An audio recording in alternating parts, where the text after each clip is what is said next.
Well, g'day PAX, and welcome to the Chaosium Presents Call of Cthulhu Live. Hey? Yeah, that's all right. So today we are going to be running a scenario called the Lightless Beacon, written by Lee Carr. This is a Call of Cthulhu scenario focused on investigative role-playing in a cosmic horror setting. I can see we've still got some people coming in, so we'll probably repeat all of this shortly. Yeah, that's a practice run. We could lie to the latecomers. Yeah. We could talk about the giveaway straight up. Oh yeah, we can do the giveaway now. That's a good one. All right, fantastic. So thank you for everyone for coming down. We do have a brief giveaway for this session. There's a little thank you for everyone turning up and checking it out. And it contains, so what we have up for grabs are 2 of the recently released RuneQuest Cults of Glorantha books. Ooh, pretty flash. And in order to win one of these elusive and incredible prizes, we have 2 very complex questions that have been designed by a team of experts. So the way we're going to run this is I'm going to say it, and the original pitch was someone's going to raise hands. I'm looking at a blank, dark sea. So clap to put our hands up. We'll figure it out. Or maybe house lights up. Yeah, you got it, Rachel? All right, Rachel's on top of it. Excellent. Okay, so, yeah, we mean like the sort of the half space. It's the liminal area, that's where it's good. Okay, so the first difficult question is, what is the common name of those little wooden board game guys? Fantastic, well done, sir. Fire that across. And they only get more difficult from here. What is the name of those little dot things on dice?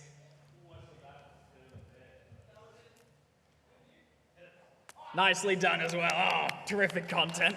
Well done, everyone. Fantastic. And now we're going to pretend I didn't do my introduction earlier. That was the bribery for that, by the way. We're on the same page. All right, we got a few more coming in. And let's crack into it.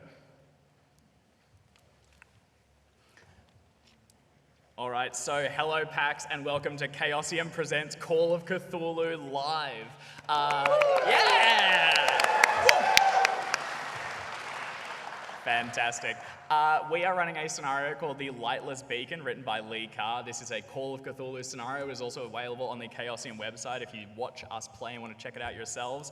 Call of Cthulhu, of course, is an investigative role-playing game in a sort of cosmic horror setting. Now, we are the Stream of Chaos, and we do play Call of Cthulhu live each week on the Chaosium Twitch channel, each Saturday morning. I'm joined by James, Alex, Jackson, and Art, as well as our special guest, Nick Brooke. Finally, my name is Dave, and for this session, I will be your keeper of arcane lore, and without further ado, let's jump in. It's 8:15 on April 12th, 1926. A small ship, the SS Essex County, chugs through choppy waters around Folly Point, bound for Rockport. Storm clouds gather overhead, and the sole guiding light comes from the lighthouse at nearby Beacon Island. 15 minutes ago, that light went out. Plunged into darkness, the crew scrambled to the sides and peered into the black abyss beneath, but they were too late. A sudden flash of lightning freezes the disastrous scene in stark silhouette. The SS Essex County keels to starboard and waves flood the deck, pulling cargo and passengers towards the sea. Darkness swallows the scene again, and the tardy curdling thunder drowns out the captain's bellowed orders to abandon ship. The second claw of lightning catches 5 silhouettes hurled into a lifeboat as a huge wave curves towards it. The echoed thunder hides their prayers and screams. 5 minutes ago, the sole surviving lifeboat cast off from the SS Essex County. For 5 long minutes, it tumbled through the dark waves until finally there is a glimmer of light. An oil lantern is lit and quickly shuttered against the storm. It is held aloft, and for the first time, we see our investigators. We're going to go around the table, and if everyone can introduce who they are playing, introduce yourselves, what you look like in this dramatic scene, and we'll start by who's holding the lantern. Who feels competent? Who feels like they might be organised enough to actually weather this storm? I mean, I don't know about organised, but I'm definitely the one that's probably the most interested in visuals. That is a strong enough start for me. Oh God, that means I go first. Hi, I'm Art, pronouns they, them. I am playing Avery Williams, pronouns he, him, who is Daddy's favourite. He was a very nice man, my father. You see, he let me do all kinds of really interesting things. He was an aesthete, as am I. I tried music, I tried dancing for a short period. 2 left feet doesn't really help with that. But after he passed, I discovered painting and the masters. And I have been spending the last few years trying to find something, je ne sais quoi, if you will, something to really ground my art. The masters are one thing, but they're old. And they're gone. I want something new. I want something visceral. I want something exciting. So I've come out here to find myself. And, well, Avery looks much like you would expect he would. He's tall and thin and not very athletic looking, and currently very moist. Fantastic. With a lantern. That's our artist. A critical role, I'm sure. So our lantern is held aloft by the artist, and as it casts through these group of disparate peoples, it will also pick up on Nick, who is the second most obvious role being filled. Absolutely, I'm extremely obvious. Hi, good evening. I'm Nick. My pronouns are he, him, and tonight I will be a salty sea dog by the name of Obadiah Hawkins, but you lot can call me Mr. Hawkins, because Obadiah is a name that only a mother could love. I've been the chief engineer of the blessed Essex County. Essex County are tuned those engines to within an inch of their life every day of my life here on the sea. The sea is a harsh mistress, damp and lashing you with wetness at the least provocation. But there I am, sort of hunched with powerful muscles and obvious energy, and rowing like Billy-O to bring this fragile life craft into the shore before these landlubbers are dashed to their doom in the black, tumultuous waters. Fantastic. So that's our salty sea dog. Terrific. Why don't we go The across accent will wobble. Ye be warned. like the seas. Alex, why don't you go next? Hi, I'm Alex, pronouns she, her. I will be playing Beatrice, pronouns she, her. Antique dealer, I deal not in curiosities or knickknacks, antiques only, thank you very much. Looks more like an accountant than an antiques dealer. Antiques only? Definitely. Screams legitimate businesswoman. All right, Jim. Absolutely. I am Jim, he, him, and I will be playing, revealed by not just the lantern light, but I am sure the faint glow of a cigarette, Federal Agent Wade Steele. I'm the kind of man they hire to get things done. I've closed plenty of cases and the doors on plenty of marriages. I've got a big badge that denotes my rank, hard-earned, and I am just sodden, just soaked, a little green, but not in the sense that I'm new at the job. I'm hardened. I'm a veteran at this. I'm ready to get to the bottom of the case. Fantastic, our agent. And last but not least, Oh, hey! I'm Jackson, my pronouns are he, him, and today I'm playing Professor Xavier Quince, marine biology professor. He picked up on what Obadiah was putting down. The sea is a harsh mistress. He's kind of into that. See, not many people realize how romantic the sea can be and all the creatures inside, the delicate fishes, the rubbery sea anemones. There's a lot of sensuality in the ocean, just waiting to be explored. A lot of people need to realize that. He's got square jaw, curly hair, which is currently sopping wet, a leather jacket pulled up tight, under which bounces the shell of a hawksbill sea turtle, which when they're born are in the shape of a heart. That's a true fact. I looked that up half an hour ago. I feel like you and I are going to get on so well. Or not at all. Fantastic. Well, that's our marine biologist. That's a power gamer move. Really sets the tone.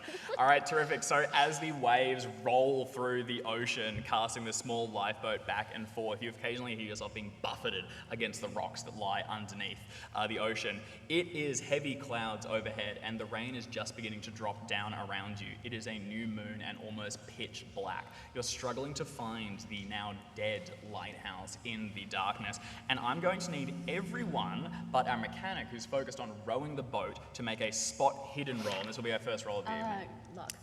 We will do that just after Good Flag, because I forgot. Yeah. So we're all making a spot. You're, hidden. well, unless anyone's not looking out Everyone into the except ocean. the Is most anyone... important person makes a spot hidden. Very good. Do I get bonus because I have a lantern? Nope. You just got a lantern. That's fine. Am I If fine? anything, it's killing your night vision. Yup. 58 of 15. So it's going to be a failure from here. A ripping success. Terrific, fantastic.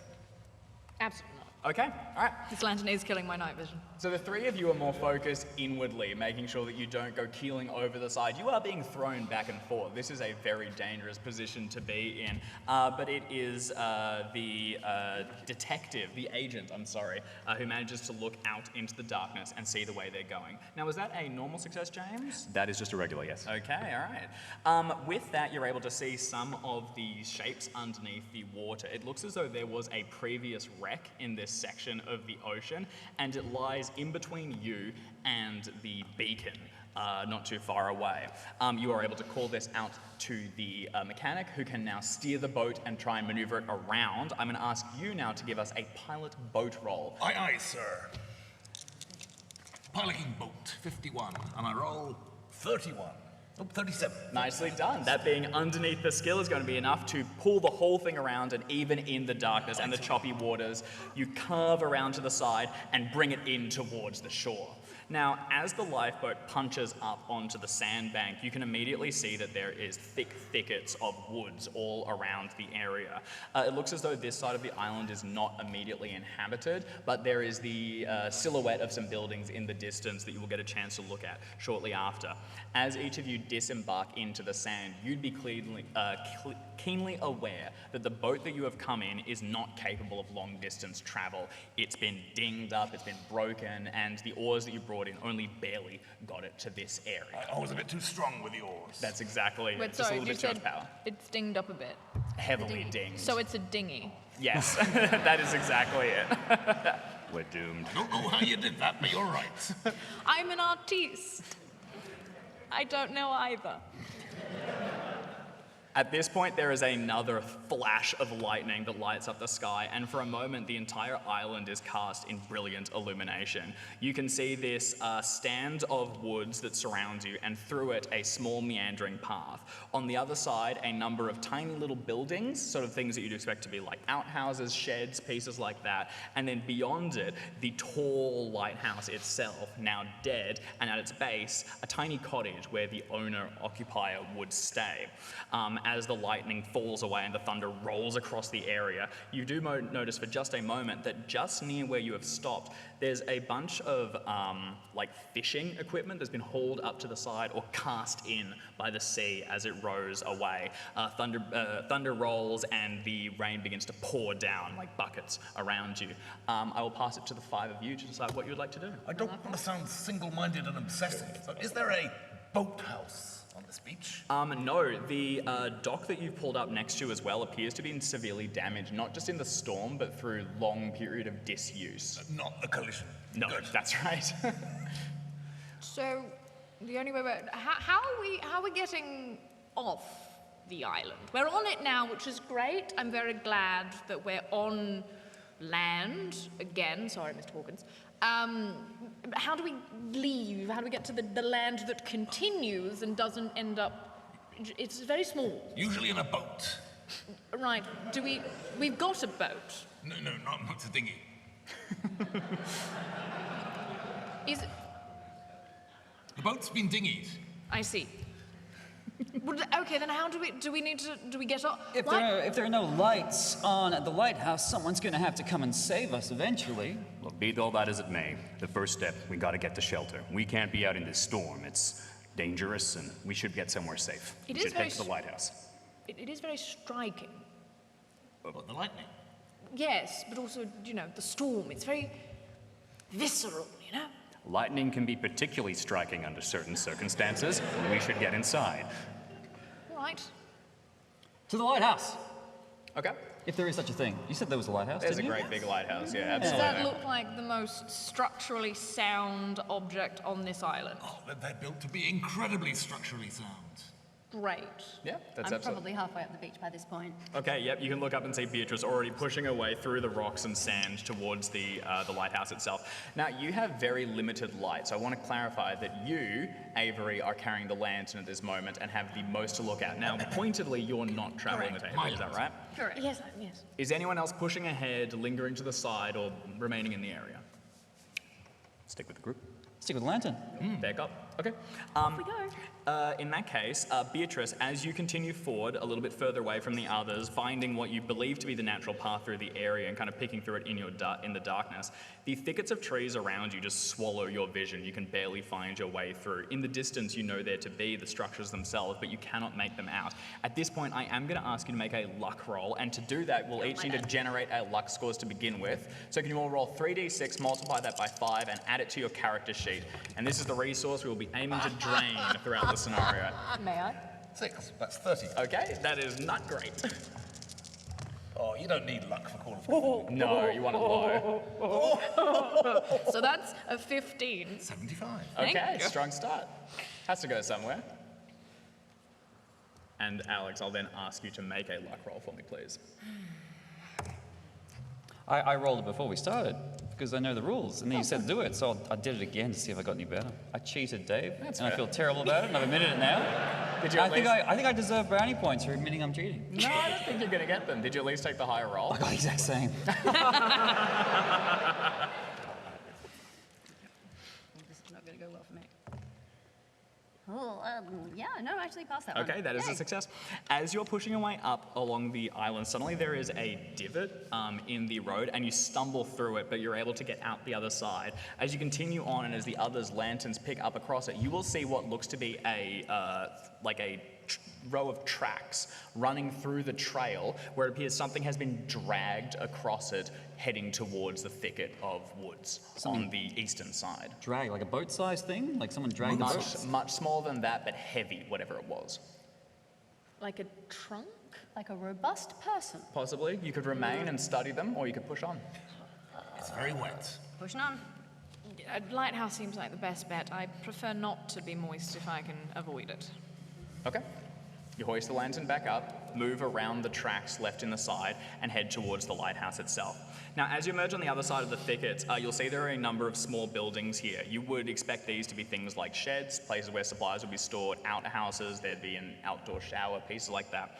A number of these look as though they have been damaged, either during the storm or at some recent time. This doesn't look like long age or done by like a weathering over a period of time.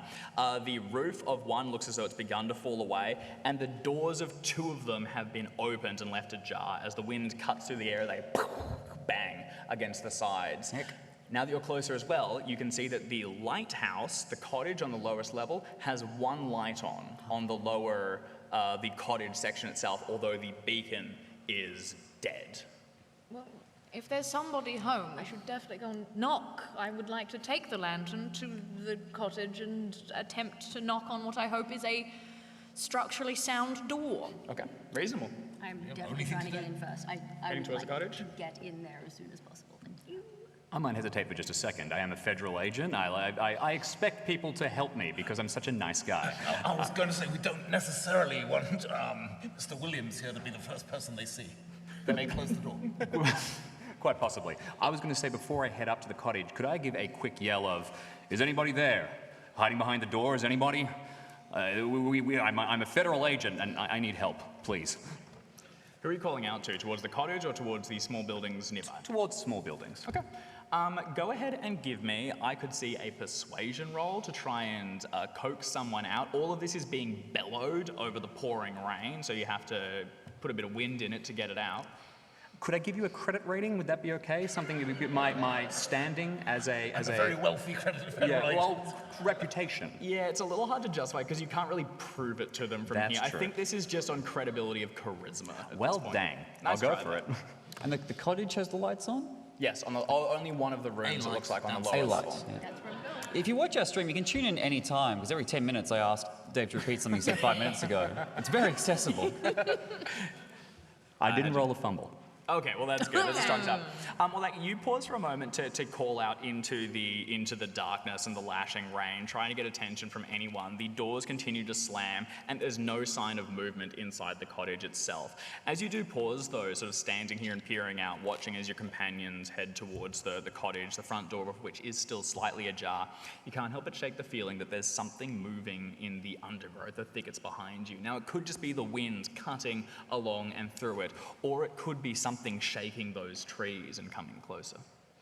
I will hurry back to join the others. Fickle. Not because I'm scared, but because I want them to get taken first. It's a practical thing.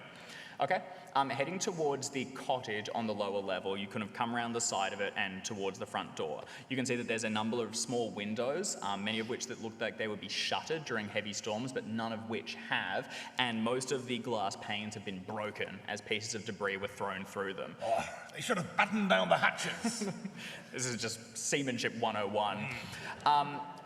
One of the rooms appears to have a light on inside, and the curtains on the interior are absolutely drenched and currently like fluttering along as the wind cuts past them. The front door, where you go to knock, is slightly ajar, but it's not banging like the others are. It's been jammed against something on the inside. Okay, well, I'm going to launch myself at the door. Shoulder first. And slam into it? Yeah. Okay, go ahead and give me a strength roll. Thanks.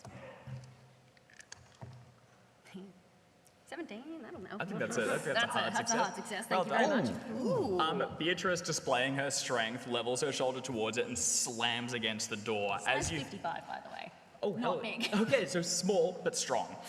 You impact with it and it breaks against something on the interior wooden that splinters, and you're able to shove it inwards and stumble out into the small hallway that runs the length of it. As you sort of push your way through, stumbling with the momentum, you can see that what you've broken is a coat rack that had tumbled over in the interior with a heavy oilskin jacket draped across it and landed down to the ground. It is dry as you first go through it, but it looks as though it had tumbled down and blocked the entrance. The light that's on is not coming from the hallway, but from a room just across to the side, which again, door slightly open. well, I think it's probably polite at this point to always say, "Excuse me, is anyone home?" You call out, and your voice is muffled along the thick carpeting on the sides. There's a couple of paintings and things collected on the exterior, all showing dreary nights at sea, but there is no response. Right. What's your assessment of these pretty pictures? What is my assessment of these pretty pictures? I do have art history. Yeah, sure. Do you want to make an appraise roll? No, I have art history. Okay, make an art history roll and even better. Sorry, do you want art history, painting, or sketching? I tell you what, you do make your pick. They're not Whichever's sketches best. anymore. They're yeah. all 55. Ooh, 50. Success. These are not by any artist that you are aware of. These appear to be done by a very competent amateur with a lot of time on their hands. They show have anything the interesting? emotion of someone who has personally experienced these events. Huh. Are any of the events interesting, or are they just all nighttime? The events of being bored at night time. On the sea. No, they're pretty much the same. I can identify. All of these appear to be just them. There is an experience of loneliness to it, certainly, of separation. This person has a healthy respect of the dark and the storms that rack this coast. So just assume I'm babbling all of that out loud as I stare at these as the four of you are nearby. Just going, this is fascinating. This person has a real sense of loneliness coming off these images. It's beautiful amateur work, but beautiful nonetheless. I shed a tear. I'm paying no attention to this babble, and I'm shutting the windows properly. Okay, so you're going to head through into the hallway and close the door behind you. Now, you've still got the only lantern held up and focusing it on these art pieces, taking them in and just beginning to breathe in the atmosphere of the area. He's using his degree, Dave. I Didn't do it. He's using that history degree. Full respect. Which you just want to turn around and close the door, or begin to go room by room and actually shutter the windows? I want to shutter the nearest windows to me, but I'll start with the room that's got a light on. The room's got the light on. Because Fantastic. why wouldn't I? And that gives a chance for the rest of the people to get Mr. Williams here out of his artistic stupor and start doing something useful with the only lantern we've got. You know, I think that's the nicest way anyone's described my head so far up my arse. Okay, Mr. Hawkins heads through towards the study, and what would everyone else like to do, assuming that Mr. Williams is extracting head at the moment? What's it got in its pockets? Which in particular? The coat. Okay, you head down, haul up the coat and begin to go through it. Feeling at the pockets, you will feel a number of lengths of small, torn rope. There's a number of hooks and things, pieces. It looks like whoever's doing this has removed all of the hooks, those floaty bits on it, weights, from a bunch of fishing line and things like that. So they've taken all of those off of fishing line. I don't know or anything nets. about fishing, but that seems weird. The coat is dry, so it has not been out in the rain. There is a pair of gumboots nearby that would match it, and as you look over this area, it looks as though there is accommodation for 2 such jackets, 2 such pairs of boots. Only one is present.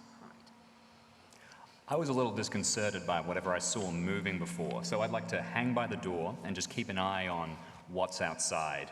I am guessing after a roll, I'll either be really keen-eyed or I'll be turning back to talk to everybody and baring my neck towards the outside very unsuspectingly. Either one, excellent outcomes for me. So you're going to stay at the doorway and leave it open for the time being, looking out? Yeah, just a little. Okay. You can try and make a spot hidden check, but it's hammering down rain and pitch black. You can try and make a listen check, but it's hammering down rain and occasionally thundering. So which one do you want to lean on? You might get different information for each. One last shot for credit rating. I'll go for spot hidden. Okay, fantastic. We'll have you roll that, and we'll look to Professor Quince. Professor Quince, of course, like all good Cthulhu characters, has an ulterior motive, which is to discover a new species of sea snail. So while the other investigators are distracted, he's scouring the walls for trails. For trails? Sea snail trails. Sea snails? Are you sure? Because Professor Quince wants a snail named after him. Specifically a snail. He's got his heart set on a snail, he'll take a slug. Okay, all right. If that's all you got. Sure. But I'm also thinking, the windows have been blown open, and who knows how long ago that happened. Yeah. If I can detect any marine life has moved in to the lighthouse, then I'll know how long ago that it was abandoned and the windows were broken open. You think a fish is going to have moved into a house? Marine biologists don't just do fish. There's a whole world of diverse species that we investigate. What? So a marine species that's also a land animal. Unusually domesticated. That's true. All right. Like what? You got to use your degree. I get to use mine. That's the deal. Yeah, there we go. They exist. Oh, yes, I carry their houses with them. Then why would they need a house? Hermit crab. Yeah. That's a good point. Why would it need a house? It's point. got one. The debate continues. Professor rigors of Quince, academia. what part of your degree are you suggesting here? By that I mean skill rolls. Zoology, 60. Roll them. Let's go. 18. Oh my god. I'll give you an extreme success if I need it. I'll spend 6 points, which is, I believe someone told me is a house rule we made up, but it's fun, so we do it. We like to spend points to get extreme successes because it annoys Dave a little Man, bit. I'll take the extreme. Oh, you can have it. Spend your luck. How'd you go, Did I find my new species of snail? You found something. I failed. Is whatever he found in the walls? We'll see. failed in the spot hidden check. I'm afraid it's too dark and rainy. Okay, all right. So standing out on the outside and looking out into the pouring rain, you can't shake that feeling that there's something moving out there, but it's impossible to pinpoint. It's pretty much pitch black, and whenever a crash of thunder is preceded by a flare of lightning, it's all thrown into brilliant luminance, and you can't pick out any details during that period anyway. I make sure to report that to everybody else at extended points with my neck turned towards the outside across the rest of the scene. In case anything wants to make a run for it. Just in case. Terrific. Now, you got an extreme success on studying for specifically sea snails, willing to open that up to other marine life. Thank you. There is a scent that's carrying through this area. It's fishy in nature. There is a stench of salt that wafts along it, and underneath all of that as well, you're getting a note of carrion or rotted something. You're sort of following your nose a little bit, and it's coming from further inside the house. You're also able to quickly verify with a couple of marks along the floorboard and at the doorway that it looks as though something like twisted at the knob. You can see a couple of scratchings on the edge where thin little nails squeezed against it, something gnawed against the edge of the wood. This isn't something you're familiar with, and your specialty is marine biology. It doesn't, you think, tick the box of dog or something else, but you're just not sure yet. Your mind a little bit begins to go to new species. Yes. Not a snail. Oh no, it's a bit bigger than a snail. I've forgotten about the snails already. That's so over. Do snails have teeth? Yeah, I think so. Tiny little ones. Someone can Wikipedia for that. That's that messed for up. me. Yeah, Oh, yeah. this rules. I'll take the yeah. That sounded confident. I mean, bugger the scenario, that's terrifying. I hate that. I really do. Sanity checks or... Unsubscribe. Heading through and into the open room with the lights on, you can find a small study. There are a couple of comfortable armchairs and a much less comfortable one that's been pulled over towards the side. There are a couple of shelves of books, and towards the rear there is a writing desk which looks, would normally push up right against the window, but as it's broken open and the curtains are like completely wet and flashing around it, it's thrown all the papers and everything on the interior all around the room. It's hurling them back and forth. Bugger the clues. I'm here to slam that window. Okay, you charge towards the window, hurl it close, realize the glass is completely missing, and begin to, I presume, improvise some sort of Trying battling to system. improvise something. It may involve lifting up the desk, tipping everything off the desk into a muddy mess on the floor, and using the desk to block the window. That's Because I am strong and motivated to show that somebody here is not an obsessive, compulsive dilettante stealing from the dead. And we can have one on the party.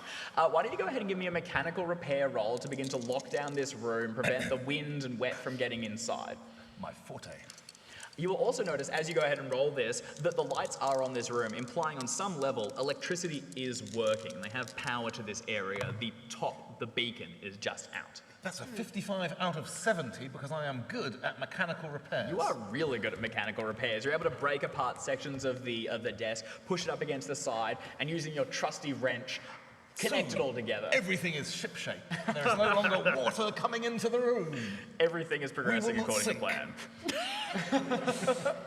That said, the storm outside is continuing to build, and as you get everything battened up against the side, you jam a couple of curtains to stop anything more leaking through. You can now hear just the torrent of rain landing on the outside and soaking through. The door where you are standing at, water is beginning to dribble in across the floor. Even closing it now, it would be able to seep inside, especially because Beatrice put her shoulder through Get the some hinges. sailcloth on that. What sailcloth? I rolled You didn't back bring up any the jacket. sailcloth. What kind of sailor are you? Is there a tablecloth? I'm rolling Yeah, up you the, can I'll head roll through. up the oilcloth jacket and shove it against the door. Jam it up under the side. All right, you're able to sort of begin to make sections of this place waterproof, but it seems like you're fighting a losing battle. Other rooms still have open windows inside them, and you begin to move through them. Or you can make for the far side, which will take you to the lighthouse and up. There are, it appears, 3 large rooms on this level and a smaller one that would presumably be like a storage section or a larder. I mean, if we're getting flooded, up does seem to be the way, but I am very tired of being damp, so I would like to put on the Wellingtons. Okay. I do not like wet shoes. Check the toes for crabs. And then pass them to me. I would like to empty the Wellingtons of whatever crustaceans they might happen to hold, hand those crustaceans to the good professor, put them on my feet, and I will actually at this point ask the professor, did you find anything interesting? Did I? Yes, you did. Yeah. You found a weird smell, and I'm trying to get that in horrible character smell. so I can act on it it. was the Thank weird you. smell. And signs of something nasty opening the door. I mean, evidence of some kind of new snail around the edge of this doorknob. You look very close, you can see these tiny, little, delicate teeth marks. all the Wait, way sorry, did you around. say something new? Something that no one has ever seen before? Something that I could render in some kind of artistic medium like oils? Of course, and then it can be published in the journal. It'll have my name front and center. Professor, Yes. I think we're onto something. Oh yeah. And there's a fishy smell down there. Let's go see what that's about. Is it edible? Not for science, no. I mean, usually I'm the one licking the weird things, but you may, this, if you'd like. In this era, paint had lead in it. Cast ashore, the only thing to eat may be the professor's snail. Listen, we should get Let's not eat moving. the professor's snail. Yeah, we On I a really first like going to eat date. the professor's snail. We also don't have any garlic. Are you French? No, but I did study abroad. It's almost as bad. Explains the hat. I've studied many abroad. Let's They do say it's unlucky to have a Frenchman on a ship. Ask Napoleon. let's climb the ladder or go back out into the storm, but let's not. Well, I think we should investigate what the professor has found. He's found a weird smell, which may or may not be a snail. Why don't you go into the lighthouse? Okay. All the way to the top. Sure, I'll. Right the way up. Okay, I can Yeah? do that. You saying I couldn't? No, I double dare you. I could beat you up. I mean, as in climbing, not like fight you. I'm gonna climb up the. Please don't hurt me. I'm going up the ladder now. Just going towards the back of the cottage, towards the ladder and the lighthouse, does that take me past the study that has just been ransacked? It will take you past the study and the closed doors to each of the other rooms. The study that has been ransacked with all the papers and letters on the floor in a muddy pile? Muddy pile. Correctamundo. Muddy pile, Muddy probably pile. trodden on a bit. I'm gonna look at the muddy pile. I'm going to Totally dive ignored. into the muddy pile and start going through the papers and the letters and the... Okay, all right, so you head into the study and begin to pull apart the now sodden and trampled notes and try and piece some information from them. Okay, so we're going to park you there. You're going to head through towards the back and make your way up the lighthouse itself. Faster than Beatrice could. Noted.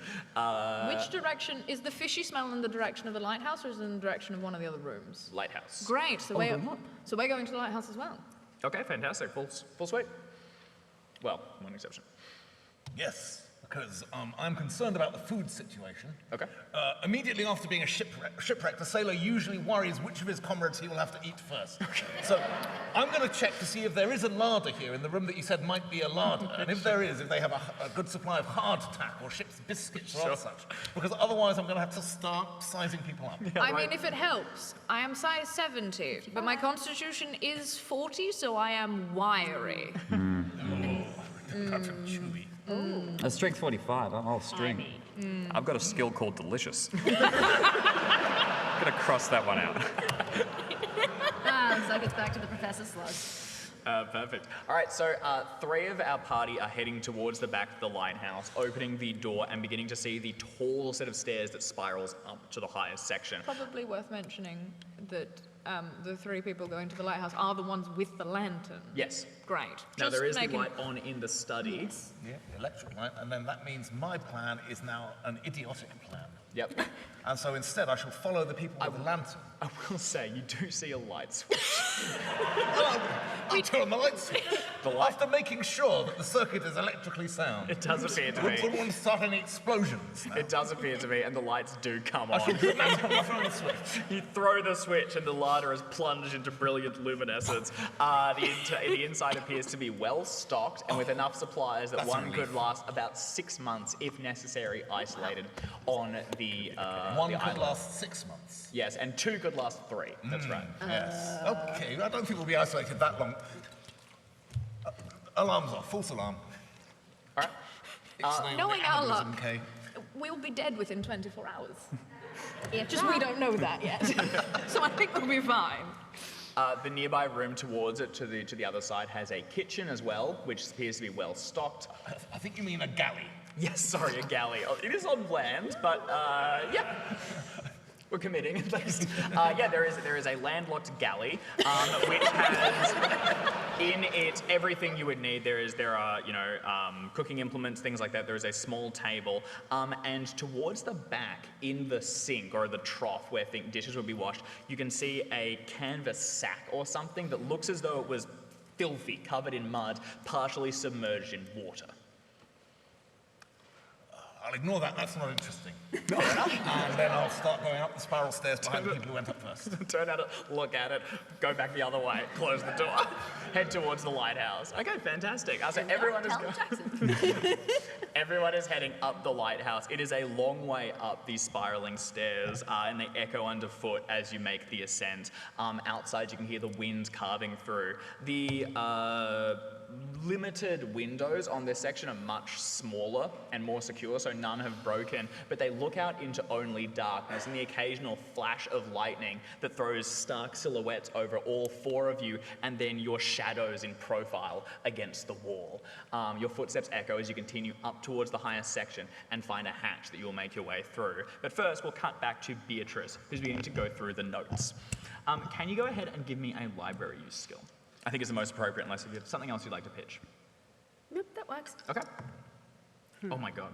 That's a 3. That's an extreme success. Nicely done. Extreme Okay. success. I'm extremely successful at going through these muddy, trodden on. We applaud extreme successes in this house. That's the point of getting all these nerds in one place, watching us applaud for polyhedral learning on certain faces. There's no other time you can do Successful this. nerds. It's the one time a year. We're gonna go wild.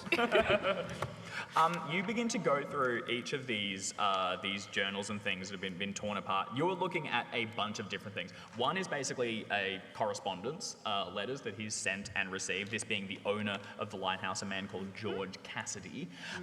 The others is a personal journal, and then what looks as if some private notes and maps of the surrounding area. On an extreme success, you get a pretty strong sense of what he was working on most recently.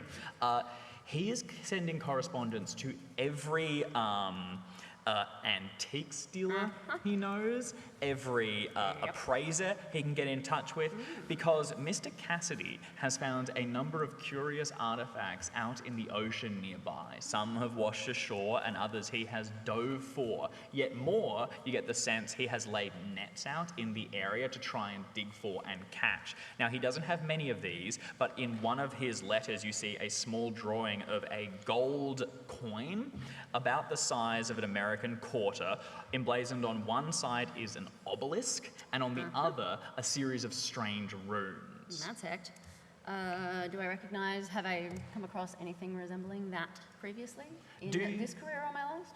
Do you have the occult skill? No. This is probably not... No. I You do. could- I just looked at my character sheet. Sorry, I got excited. You could try for appraise to get a sense for the value of what it is that he is proposing. I would love an the appraise. symbols on it don't ring any bells. I'm having trouble visualizing this, quick Dave. appraise while I am tearing these things into tiny, tiny shreds. I'm having trouble visualizing this metal coin, this gold coin. If only once we see one, Oh, I reckon that might help, didn't it? Yeah, not a full one. That's Oh, fine. so for all of us in the audience, smart American, how big's a quarter? Yeah, big. A little smaller. There we go. I'll tell you what, actually, that time, Jackson, we'll let it land. Yeah. It's that big. How'd you go? Just a success. Okay. These things, if solid gold, are quite significantly valuable. However, each of the responses that he's getting are begging him to come in, bring them to shore so that they can be investigated. And Mr. Cassidy has begun to develop a sense of paranoia. He refuses to bring them in, and he asks more and more people to give him more and more accurate estimates. And with each letter that leaves, you get the sense that he's getting more concerned. He begins to believe that people are coming to take these coins from him. He refuses to leave the island with them. He wants people to promise great wealth and power if he can send them to him for less and less. Cool, I'm just going to start shredding everything in here, just ripping it into tiny, tiny, tiny pieces and grinding them into the dirt. Okay, all right, noted. You begin to go through these. No one else will have a sense for the secrets that were contained here. Thank. Perfect. We'll park you there for a moment and return to the others as who is the person who's going to, well, I think you were quite pointedly hurdling your way up. It's a race, wasn't it? You get to the top of the ladder and find a secured hatch. It looks as though it is closed but not locked. There is like a twisty thing, one of those, like submarines have. It has not been closed, and as you push against it, you're able to heave it up and to the side and see a small room on the interior. This is the service room you might be familiar with, at least, Mr. Hawkins. And inside here, there is the clicking of machinery as a large device suspended from the ceiling rotates steadily and would move the beacon above to rotate it so that the lighthouse can pan its gaze across the area. It is continuing to move as it clicks back and forth, but you can see immediate sign of some damage done to the area. There is a bank on one side where a radio is set up. You can see the headphones set up to the side, a number of like switchboards, pieces like that, and it looks as though at some point in the past a hammer was taken to it or something. Keys have been smashed, plugs have been ripped out from the walls, and the radio appears to be in a state of dire disrepair. There is another door that continues up to the highest section, which will take you to the interior of the lighthouse itself, where the actual globe will be held. As a maritime man, let me tell you that damaging vital equipment on a lighthouse ought to be a hanging offence. Absolutely. I mean, quite literally, we just saw like a number of people die in the opening monologue, and that is pretty much the direct cause of this lighthouse going dark. While I catch my breath and pretend I'm not puffed out, I'll say, we should try and get this going again. If we can get the light working, maybe we can shine it across the island, spot anybody else moving, spot a boat, spot a way back. Could you repair this? This room is specifically with machinery for tracking the light which is above it, so I'm in the wrong room to get the light going. Is that right? This machinery appears to be continuing to work as the light pans back and forth, but something on the second section has died. The radio around it is separately destroyed. I'm totally with you there, and I'm not thinking about the radio. But is this the right room to go about trying to repair the light, or is that up above? You get the sense that continuing up would be for repairing the lighthouse. If you want to take a look at the radio, you could. Our extremely manly special agent has suggested going up to repair the light, so I'm going to go up to repair the light, but that might mean I'm taking the only lantern. Okay. Well, I'm currently holding it, so I suppose I'm going up with you. Yep, okay, light the way. What's up, Dave? That's fishy smell, Dave. Let me get a fishy smell update. As you've followed along past the others, they're continuing their inane bickering about lighthouses and several deaths. Your nostrils flare periodically as you follow that fishy scent, and it's getting stronger and stronger. The three of you have actually also picked up on it. As you get to the top, out of breath and taking a big puff of air, it's stained with salt and that like pungent fishmonger's scent. You're possibly the only one, Professor Quince, who delights in this titillating scent ever so slightly, draws it in through the nostrils, and revels in its funk odor. You get the sense that it is continuing from up above, and it is rank. Animal, mineral, vegetable. Fish. Fish. Fish, definitely fish. We're definitely in that space, yeah. Okay. No, so, yeah, it's not like a horse has died or something. I don't know how a horse would have gone out the top of a light. I don't really know how the fish would go there either. My brain just went, horse is a large animal that if it died would smell a bit funky. Yeah, horse. That's definitely a thing you'd get up a lighthouse. Going up lighthouses to die.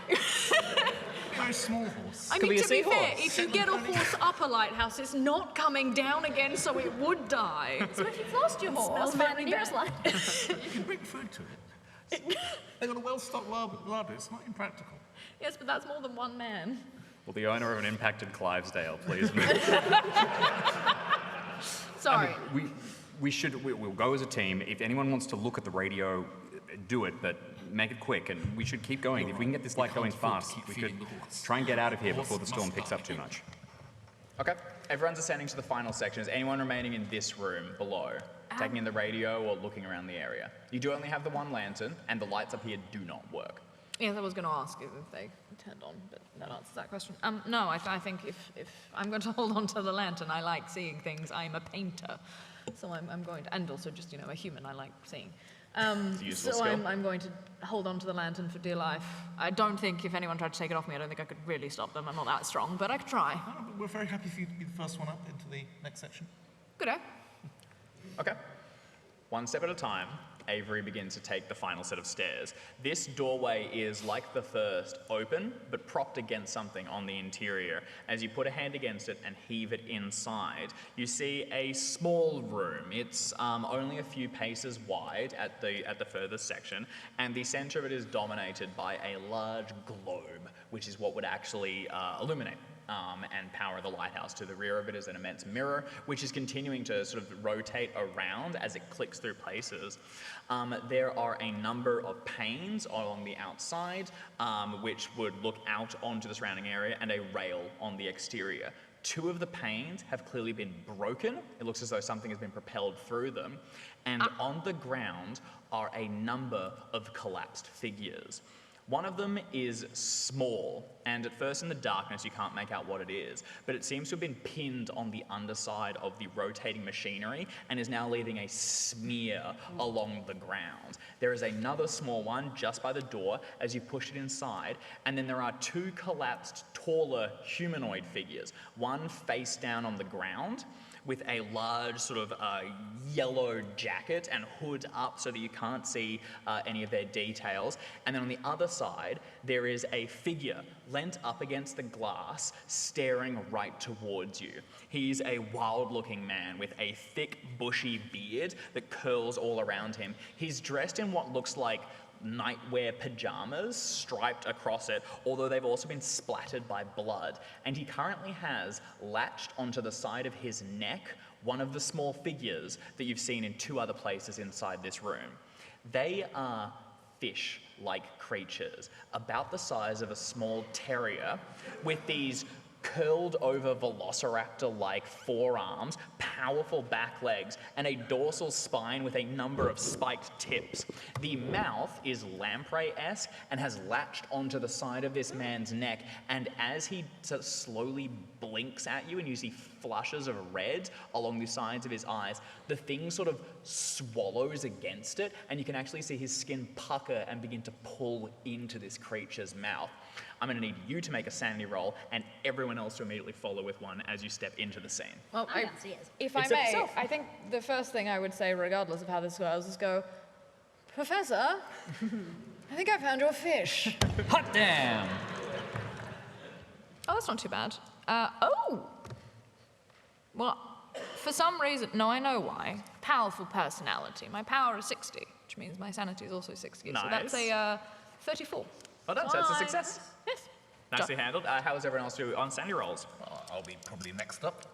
And my sanity roll is a 32, and my sanity is more. Okay, that is also a success. Oh, it's just a lighthouse owner being eaten by a lamprey. What are you going to do? Worse things happen at sea. Do they? Oh, aye. It is mathematically interesting that I've rolled 3 80s in a row. Mechanically, I've failed. Okay, and Professor Quince. If you can get an extreme success on a sanity, I have 0-5. Professor Quince is weirdly into this. It's just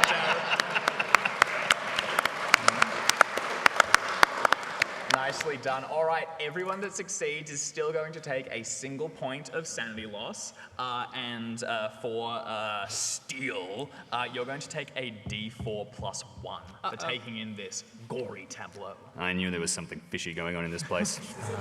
You get 1. I get 4 plus 1. Starts. Immediately insane.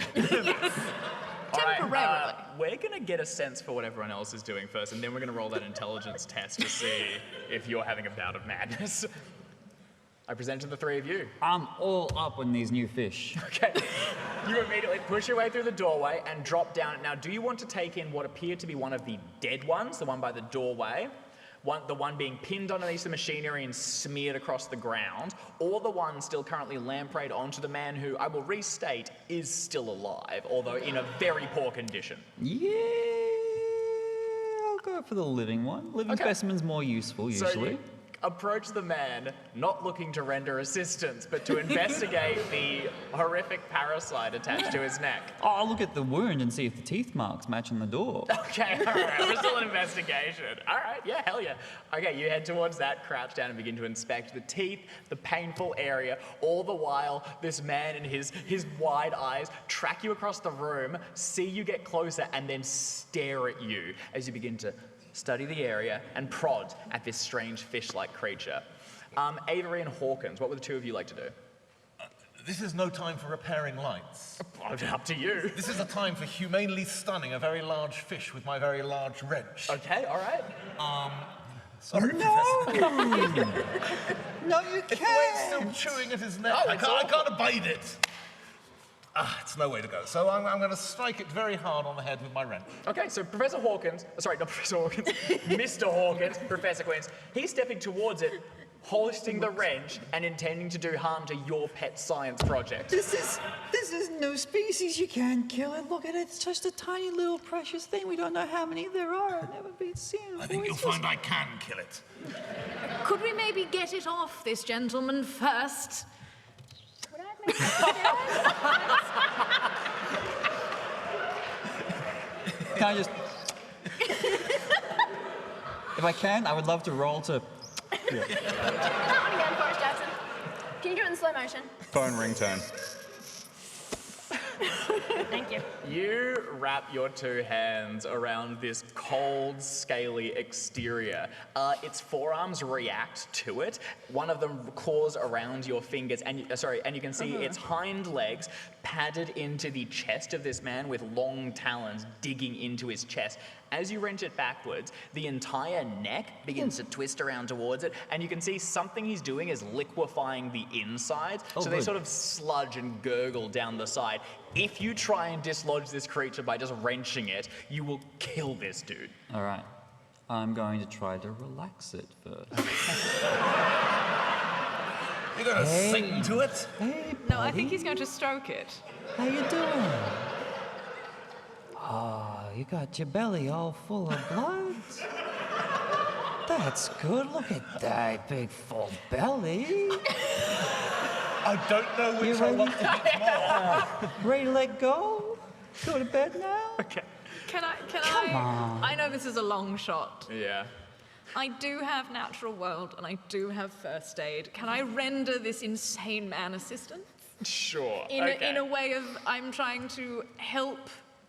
I'm trying to make sure that the gentleman getting his neck liquefied and sucked from existence, it gets some first aid, but I would also like to, you know, with the knowledge of the natural world, as unnatural as this seems, try to...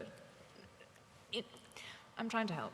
Noted. So you're going to attempt to help Professor Quince. Hawkins is going to stand over with the wrench, ready to be plan B.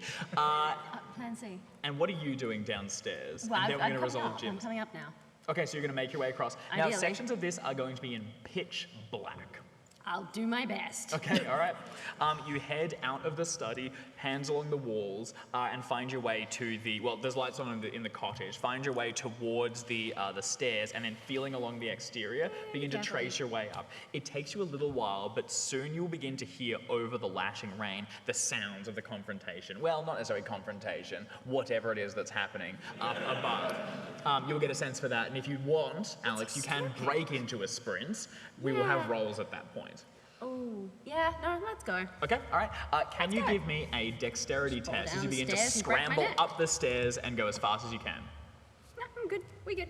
You got it? I got it. Okay, Success. nicely done. We good. Taking them two at a time, you begin to bound up them, flight after flight, and you stumble out into the room beneath theirs. From here, you can see ambient light filtering from down and can quickly enter the scene. At this point, As George, isn't it? hey? This is George, isn't it? Oh, Yeah. this is Yeah, absolutely George. Okay. At this point, James, I'm going to ask you to make an intelligence roll. Absolutely. Now, the way this works is, of course, in Call of Cthulhu, as you witness the horrors that are around you, you have a risk of it just being a little bit too much for your teeny tiny little mind to handle. And Mr. Steele is right on the brink of that. This intelligence test is, can you basically delude yourself into believing it was a trick of the light, these are just big fish, this is normal, or are you uncomfortably clear on exactly what is happening? You probably want to fail this. Let's find out. Let's smooth out those wrinkles. I genuinely rolled another 80, which is... it's wild, look at that, it's insane. I like to think I hold myself together for long enough that the professor starts singing and it calms me down. Frankly, it's a lullaby like any other. I believe we're on Twitch, so it's going to be in the public domain. Roll, roll, roll your boat. So Gently down the street. yeah, I don't think this is a confrontation so much as a seduction. I wish it was a confrontation so much. Alex, I'll ask you to make a sanity roll as you come onto the scene. And Mr. Steele, you are able to, For the convince yourself fish that... or for the singing? Hang on, the scene is now less sane than it was before. Oh yeah, it's gotten worse for sure. And I will say you... Oh my God. Did you get an 100? That's very good, isn't it? Okay, so you're... So what are we doing about sanity fumbles? Bye. Witnessing the gory tableau prompts a sanity roll. A d4 plus 1, a d6 for the antique stealer, if present. You recognize this man, George Cassidy. You I know know who him. he is. This Yes. is not an impersonal death. Yeah. This is a man you know. Yeah. You are immediately going to take the maximum of 6 points of sanity loss, and I'm going to need you to make an intelligence roll. Well, that bodes well. I'm not clever. Just roll an 80, it's really easy. Oh, you're kidding. You have... I have passed this one. In fact, that was a hard success on my intelligence roll. I know exactly what's happening to my dear friend, George. You also read some of his notes down below. Yeah. He was paranoid he was being watched. He thought someone was coming onto the island at night, looking through the windows and attempting to find him, attempting to take the coins that he had stolen from him for himself. This thing that's latched onto him is not of our sea. It's something from somewhere much deeper. It has a dark sheen that runs all across it. You can see it has powerful little forearms that are currently almost I don't caressing like fish with forearms. Not a fan of fish with forearms. Professor Quince as they sort of curdle up around it and the thing suckles onto the side of Cassidy's neck, liquefying it and pulling it free. You also, as you come onto the scene, Cassidy's eyes fix on you, and you can see a pleading in them, a begging to be freed of this creature. You are mad. And we have previously discussed what will happen with each investigator should they suffer a bout of madness. We did. I forgot mine. Do you want to beat and then come in as the others continue? Yup. Okay, all right, you come on and freeze for just a moment, and we are now going to go to Professor Quince. And Life is but a little fishy dream. what are you arguing here? Zoology again? I think you'll find I have 60 points in... What? My character sheet says. I got 60 points in... I'm going to use zoology. It's the same score as my zoology. This is a bit more practical than your study. Zoology will work, but that is more understanding the situation. You need to basically remove a large leech. This is more leaning into the space of, I would see medicine, something a bit more practical. Natural world? Natural world, definitely for the assist. Great. For sure. Was there salt downstairs in the storeroom? Could just... No. I can like massage if it's got like the same kind of jaw and teeth structure as a leech or a slug that I've studied in the past. I can use my knowledge of those mechanics to, you just got to tickle this bit, and it comes right off. I mean, you do also have just basic biology. I don't think botany is going to help unless this is kind of some kind of plant-based fish. Nah. It's not vegan? No. No, it isn't. Parsley, maybe? Look, if I can get a hard zoology, that's just as good as a first aid. All right, so, if you're convinced for the zoology, you are applying your knowledge of mundane fish and things like that. I'm shocked that you're not convinced, to be frank. He's very negative.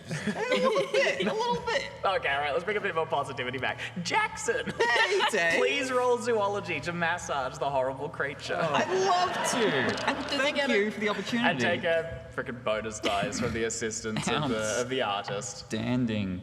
26 is a hard success. Okay.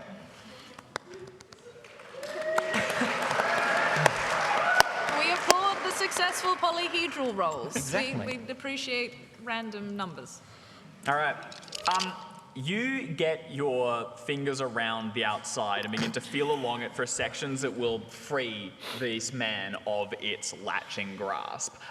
Checking along the exterior, you find an absence of a number of typical features that you would expect, and quickly you're becoming clear that you were right. This is a new species, and you're going to be the one to write about it.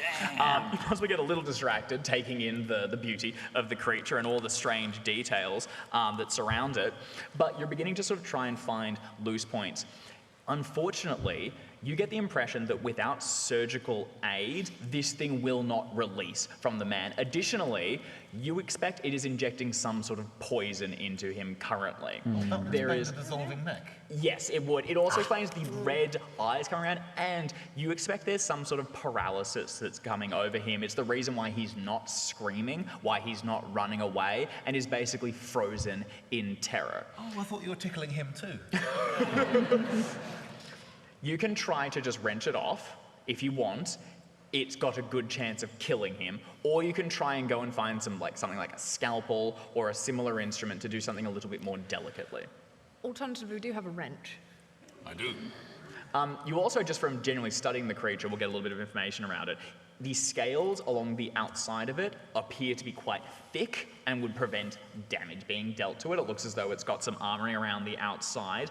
You also find submerged all along this dorsal spine a number of more of like spines along the edge that you just delicately sort of run along and The spine flare is up. spiny.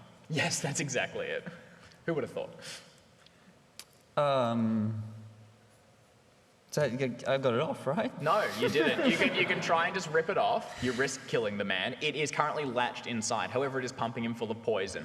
Or you can find something to do a little bit more of a delicate operation. I mean, he's gonna let go eventually. He's not just gonna stay here all It will night. probably finish liquefying and eating his neck first. Yeah. Okay, Priorities. we're setting the tone. You make eye contact with my good friend George, who wrote me a number of letters, and really shouldn't have done so. He is going to. He's going to give me away. I think that thing needs to come off his neck, and I think it needs to come off his neck right now. Right now. Well, yeah, Right now, I'm thank you, working right on now. it. I'm I'll be working taking that on off his it. neck right now. It's a delicate operation. We don't want to hurt the little Not guy. anymore, it's not. We do. We do want to hurt the little guy. I don't want to hurt the little guy. I am going to. I'm drive standing on back. Over there, cry out for George, and take the thing off of his neck. Okay, so As roughly as I can, to you be clear. charge forward and attempt to get your hands around the creature. You're also standing by with a wrench held aloft, and you are very much in between all of these actions. Quince, is there something you want to try and do to attempt to prevent any of these, or are you going to step aside? If Professor Quince is a lover and not a fighter, he's not gonna like get in the way, but he's gonna be involved. It's like, okay, he's gotta come off now. All right, let's get him off, and I'm gonna help wrench it off in the Okay. best way I can. All right, you're going to step forward, get your hands around it, grab it by the sides, and heave it backwards. Yes. Can you just go ahead and give me, my instinct would be, you could try for first aid, but I don't think no. you're really in the state no. for Well, it. no, then that's not my objective. Okay, do you want to just go straight strength roll? I do. Okay. And to be clear, I'm trying to do the opposite of first aid. Understood. Well, Go how ahead many- and give me a straight strength roll. You got any points in? Oh my god, Alex. That's an extreme success. George now has no neck. race across the room, and Professor Quint's delicately holding onto the creature steps aside. You slip your fingers forward under the thing's gills to grab it and heave backwards. As it does, Put my foot on George's chest. its teeth for a moment remain stuck inside his neck, and the interior sort of leaves out from the back. George's skin begins to reach backwards through it, and then you hear a ripping sound as the skin breaks and the insides come out with it.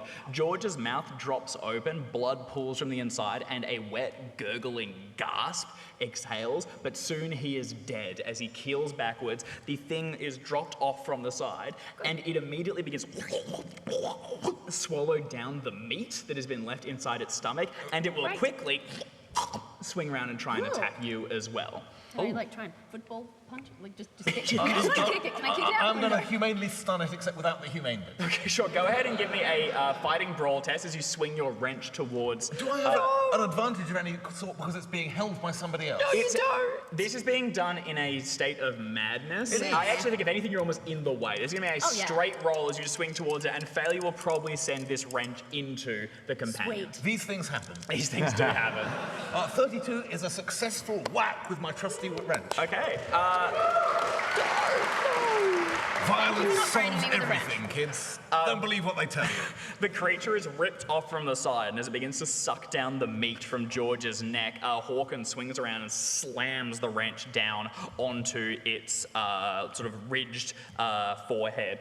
Immediately you hear it break against armor, which sort of bolts inwards, and I'm going to ask you to roll your damage, which I understand is... There's a D6 and a D4. Fantastic. Go ahead and roll that.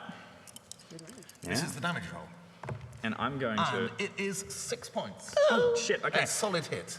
So that is going to be enough to go through a portion of its armor, but not quite enough to kill it. However... Oh, bother. I'm going to have to hit it again. No, However, don't. and Quince, this might work to your advantage. It is enough to cause a major wound, and it does fail its constitution roll. So as Hawkins leans over and brains the thing, there is a squeal of something from inside it. Its jaws chitter again, a bit of meat drops down onto the ground, and it goes limp in your arms. You can sort of drop it down to the ground. It lands flatly on the floor of the highest area. It is still alive, but it is currently unconscious. I scoop it up. I'll scoop it up. Okay. You rush forward and take it up. We have to find a little I don't know, a bowl or a tank. Mouth to mouth? A tank for a little mango here.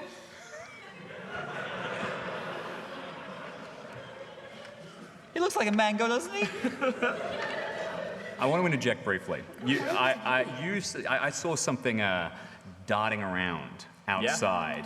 Yeah. Is there any possibility, shot in the dark here completely, that what I saw could be similar to what I'm seeing now out there?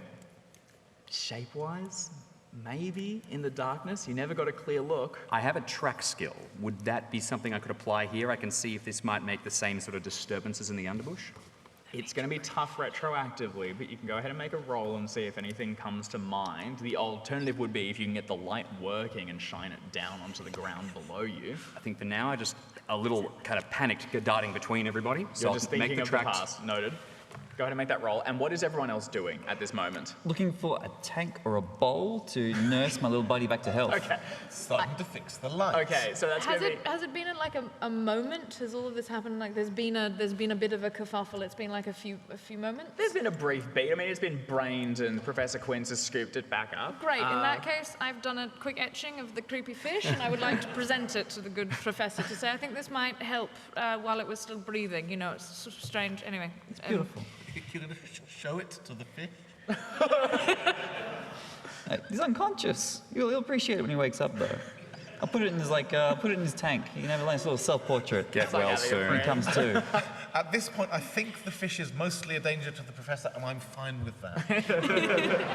Natural selection at work. Nursing the fish, you can head back down to the level below and begin to look through some of the boxes and things and see if you can find something to hold it. You go back down the stairs, cradling this horrible gurgling creature Mango. in your in your arms. Actually, no, horrible gurgling creature. That's your term. I'm not using it. That's bad improv, Dave. Yes, and the mango. Yes, and I hate it.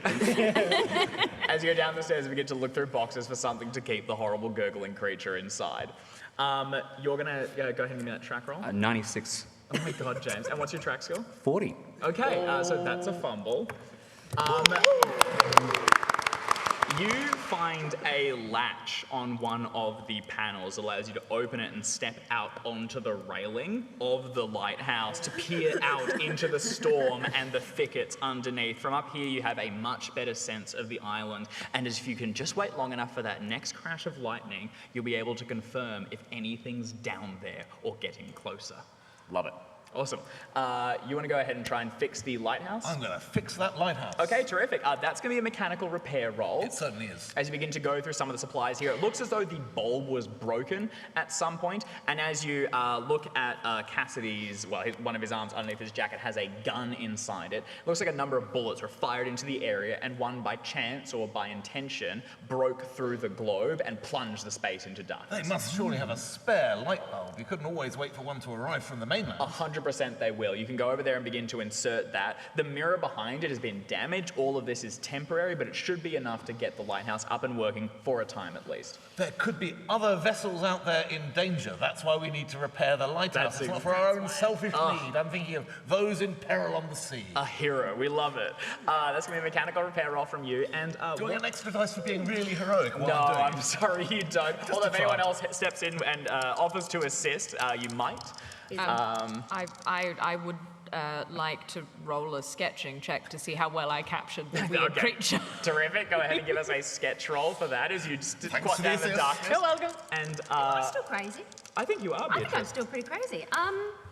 That's a good sketch. I'm going to kneel down in front of my poor dead friend George. This is such a tragedy that this had to happen to him. He's got a gun, right?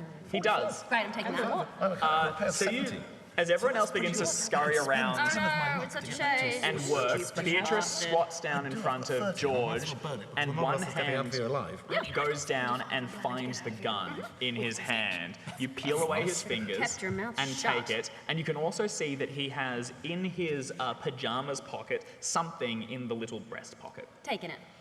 You slide a delicate finger inside and withdraw a small gold coin. Ooh. I didn't see that. You can twist it in your fingers and slide it into your own pocket. You have the gun. It has, as you snap open the revolving bit, one bullet in it. Cool. You close it. Save that for It's something. My waistband of my pants. Shut Okay. up. And is the agent outside still? Yes, standing in the rain. On the soon-to-be widow's walk. I'm gonna go outside. Okay. All right, you step outside to go and join it. How did you go on that mechanical repair roll? I did well on that mechanical repair roll, but I'm willing to spend a third of my luck points to have done very well. Oh my god. What are we pushing this too hard or too extreme? We are pushing this to a hard success on the mechanical repair of the light. Okay, all right. So if you want to move this forward towards a hard success, it will last longer. There is less risk of it going out. Okay, Yep. fantastic. Yeah. These things are important. This is also pretty dire circumstances to be operating under. You're going through reserves. A number of things have been damaged. Rain is pouring through. You're getting distracted because they didn't close the door when they went out. How rude. Rule 1 of ships. You're able to head towards the side As soon as I'm done with this repair, I'm closing the door on with them, whichever side they're on. Yes. Valid. You find one of the spare globes, move it from the section, and begin to head back towards the light and screw it in. In just a moment, there will be light. Lastly, Avery, how did you go on your sketching test? 50 under 55. Okay, that's a success. And I'm currently looking up the Latin for mango so we can name it correctly. Okay, good. All right. Anyone in the audience who knows the Latin for quince's mango? Well, I think the species is like Mangifera quinci. Quincy. Quincy. What kind of mangoes have you been eating? Gross. After a moment, and crouching down with the sketch, you stand high and hold it out. I did ask Avery, how have you drawn this creature? Does it have any sort of cuteness to it, or is it the flesh-eating monstrosity that you've seen today? Well, I was looking for something new and inspirational and visceral and interesting, and none of this like fluffy sort of Renaissance. Cutesiness. Yeah, so I think I'm going for realism. Okay. Yes, because that's really what we go for with the arts. You've got to capture the realism of a situation, the realism of 5 people on a lighthouse in the middle of bumfuck nowhere being chased by demon fish. That feels real, doesn't it? Really real. We're going to hold on to that thought as Are you going to give yourself a sanity check every time you look at your sketchbook? as the light goes on and a burst of light floods out into the area, immediately begins to arc along the ground, and from the highest level, you can see waves lapping at the sides of the island, the thickets waving in the wind, lashes of rain coming down. One of these smaller buildings, the roof has broken and begun to tumble inside, and movement as small things dart from place to place, from the rocks up onto the shore and moving closer. 1, 2, 3, 4, 5, 6. More than you can count, moving in and out of the darkness, almost impossible to track, can't count and above all 6. of them heading towards the lighthouse. You're keenly aware that downstairs, the door has been closed, one of the windows has been securely battened, but there are still openings where these things can get inside, and there's a lot of them. I can hear Beatrice coming out behind me, right? I will say, listen, I know you must be shaken right now. I've lost people too, but we're going to get through this. There's more of them coming, but together, if we keep our heads, keep cool, we'll be able to get through this. All right? Let the others know. Let's start sealing off the place and get ready to fight for our lives. As the lights go on, as the lighthouse goes on, I put my hands down. Let's get inside, and I'll spin back completely unaware of my perilous close fall. All right, the two of you head back I'm inside. gonna flick the coin out, unless there is You something. send away? No, this is probably illegal.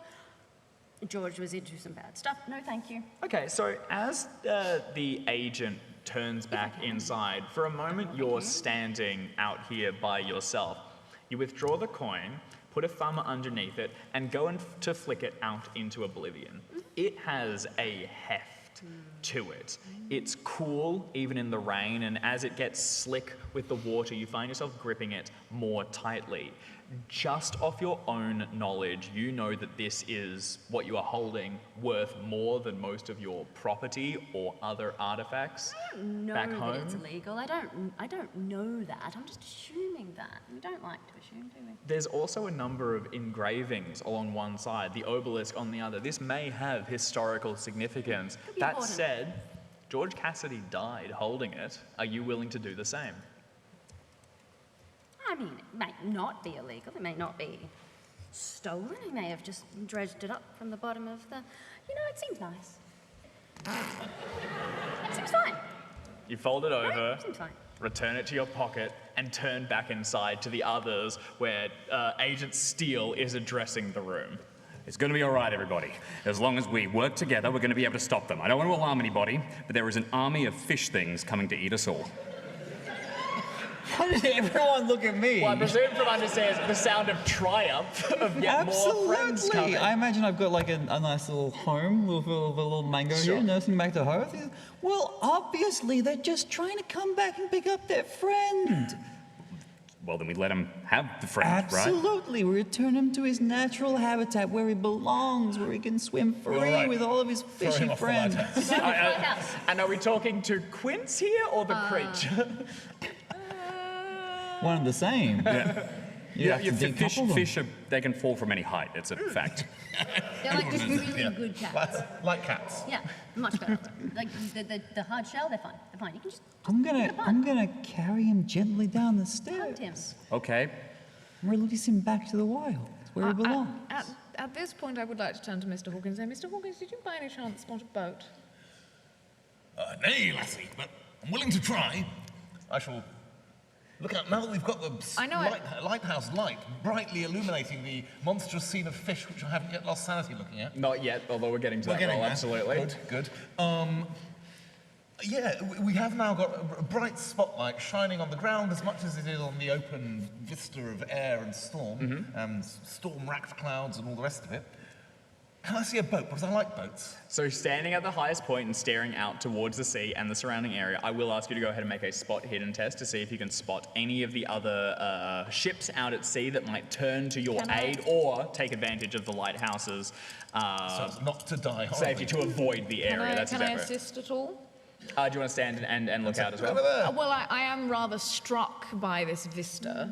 That the light has suddenly illuminated a dark sea and a crashing lightning and the strange undulation of thousands of tiny fish things come to murder us all. I think it's all rather fascinating. So yes, I think I would like to stare out as well. And look for boats? Or... And look, well, I mean, a boat on the horizon would really make this truly picturesque. Yeah, that's true.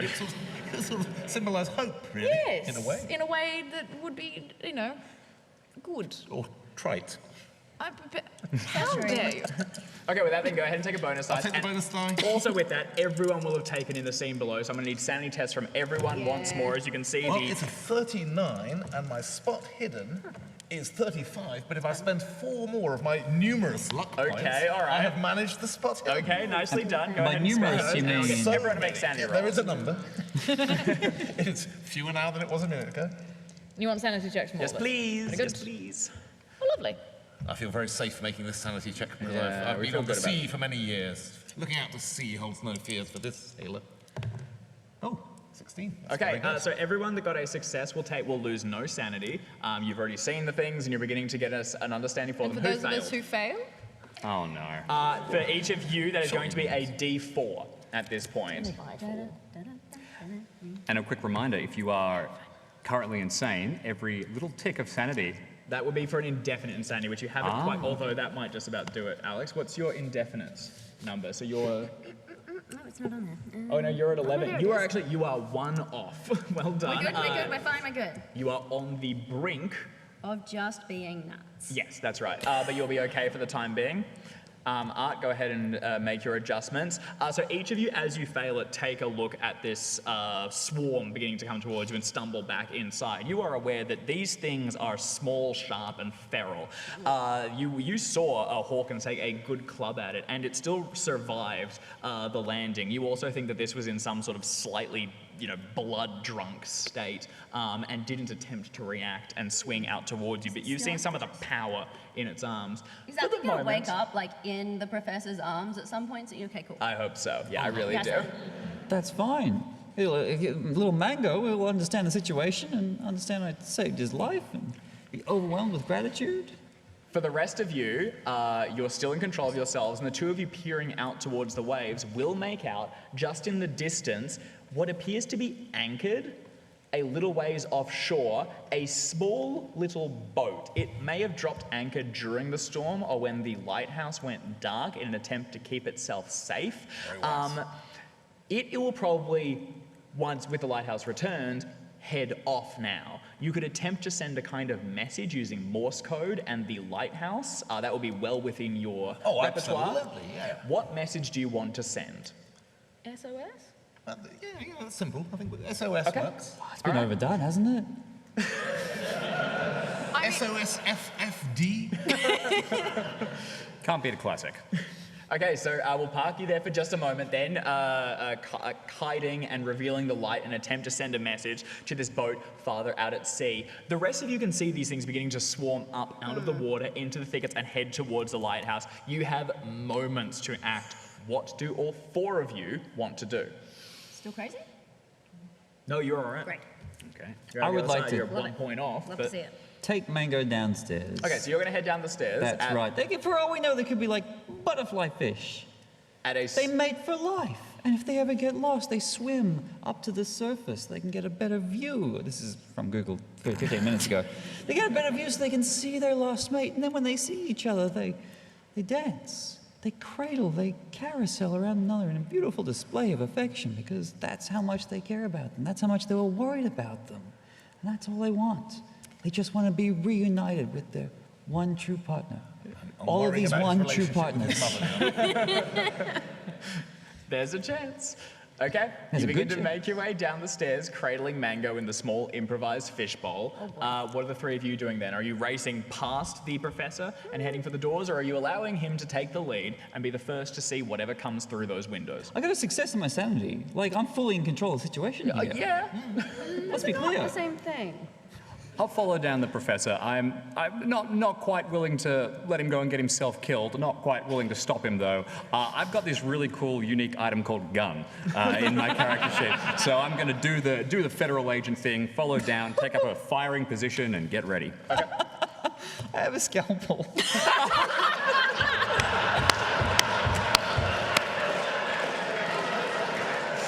That's the first thing you do when you look at your pre-gen characters is the inventory. Or the last in some cases. Check my inventory. Good Pat in your time. pockets.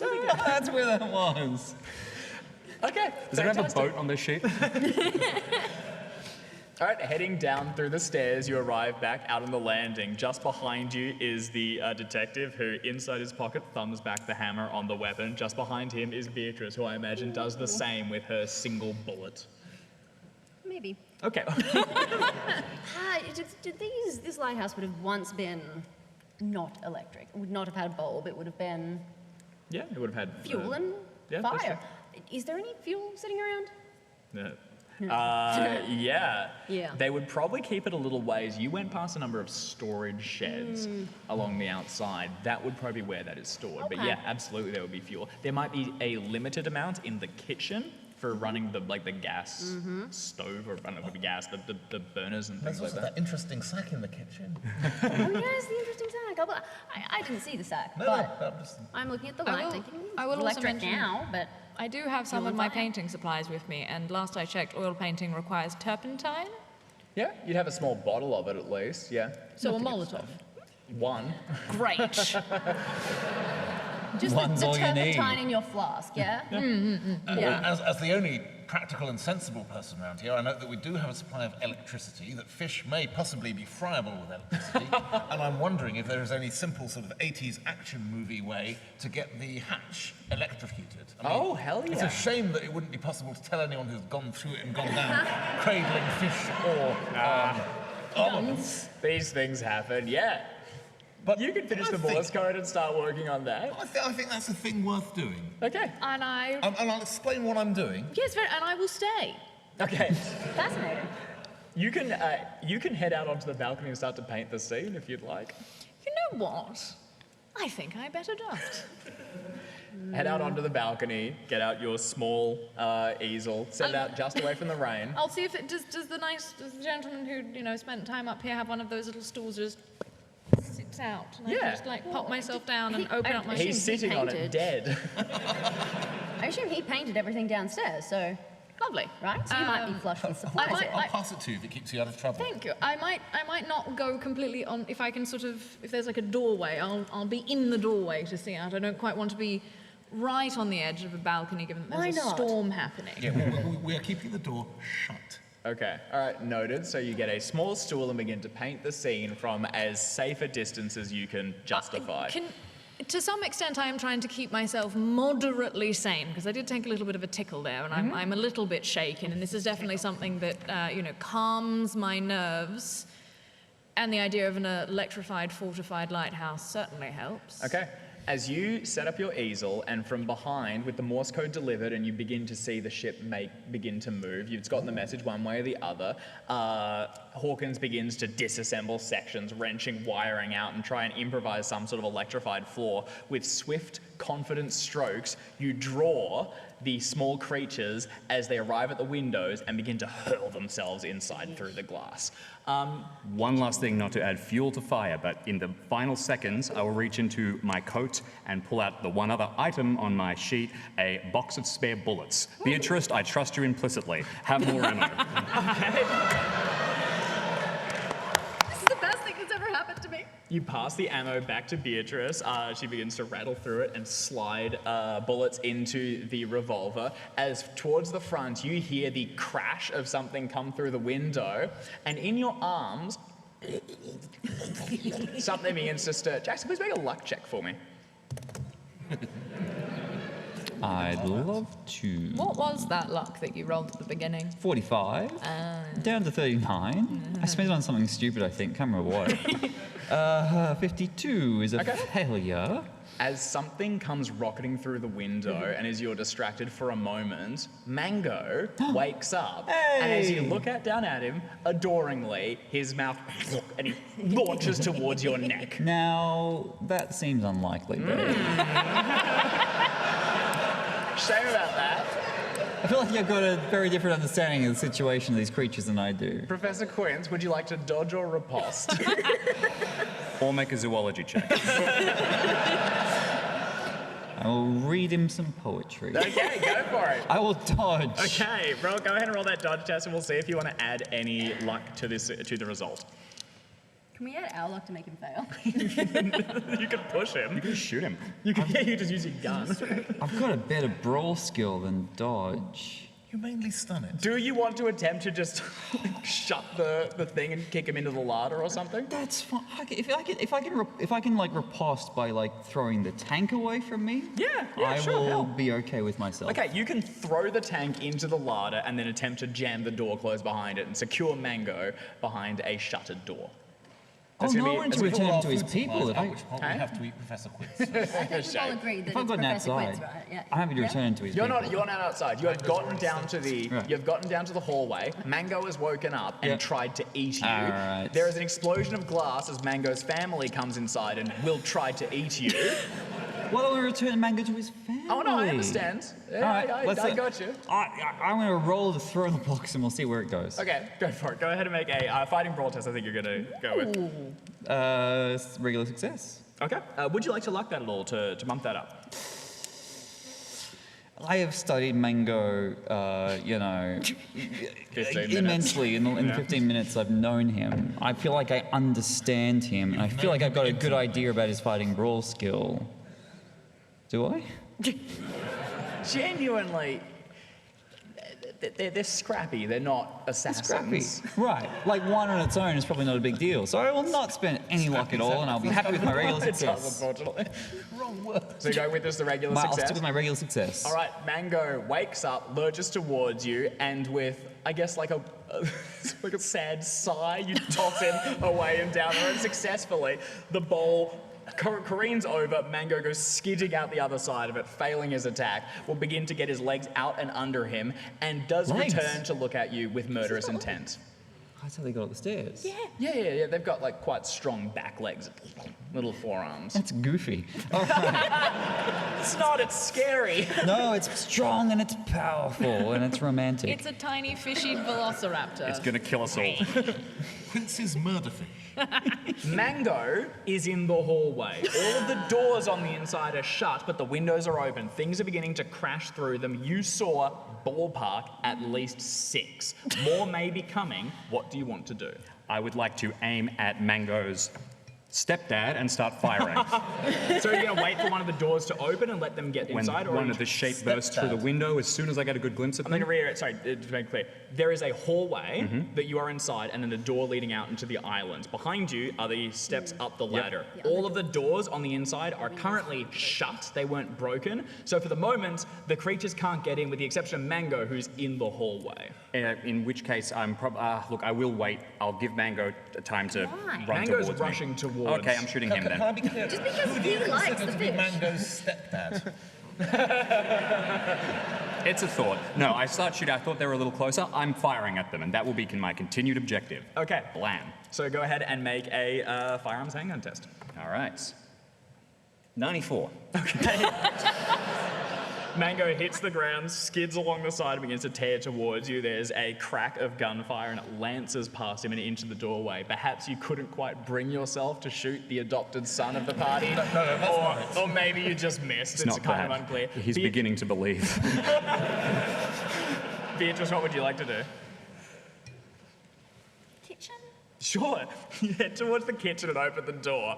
There is a small little room with a table on one side. Towards the rear, you can see a trough floating in which is a muddy brown sack. I hate that. The window just above it has exploded open as one of these fish creatures comes launching through it and immediately begins to scramble down and towards you at pace. Can I see if there is an easily grabbable thing of oil, fuel, anything in here before slamming the door and backing away very quick?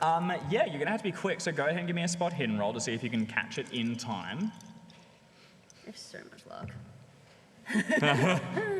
Do I have that much luck? 90. Yeah, that was a 90. Maths. What would it be, I 40 don't- points? You know what? Oh, yeah. I want that fire. Give it to me. We use 40 points of luck to get me some oil. Okay, all right, holy shit. Because I looked at the clock. An aunt or uncle or something lands in the trough and begins to launch its way out the other side. Nope. You are able to lash out with a hand, grab a canister of oil for refilling the pot, haul it inside and shut the door just as whatever it is impacts on the other side. It splinters briefly against it, and then you can begin to hear scrabbling as whatever it is tries to get inside. You have the oil and are back in the hallway with just yourself, Professor Quince, Steel, and Mango. Upstairs. And our agent also had a cigarette, correct? Yeah, constantly in the corner of my mouth, never let it Lighter, go. lighter. Take it. Okay, you begin to toss the lighter No, I across. have his bullets and his lighter. Putting together some sort of plan. And my trust. Upstairs, do you want to go ahead and give me that electrical repair roll to begin to rig this highest level? The fish fryer. This is going, before you roll this is going to be hard. You're going to need at least a hard success. Well, let's see what the dice tell me. Let's do it, yeah. Electrical repair, it's a skill I'm pretty good at That's good. 60. But now we halve that, kids, because this is Call of Cthulhu. We're looking for 30 or lower. And I roll a 00.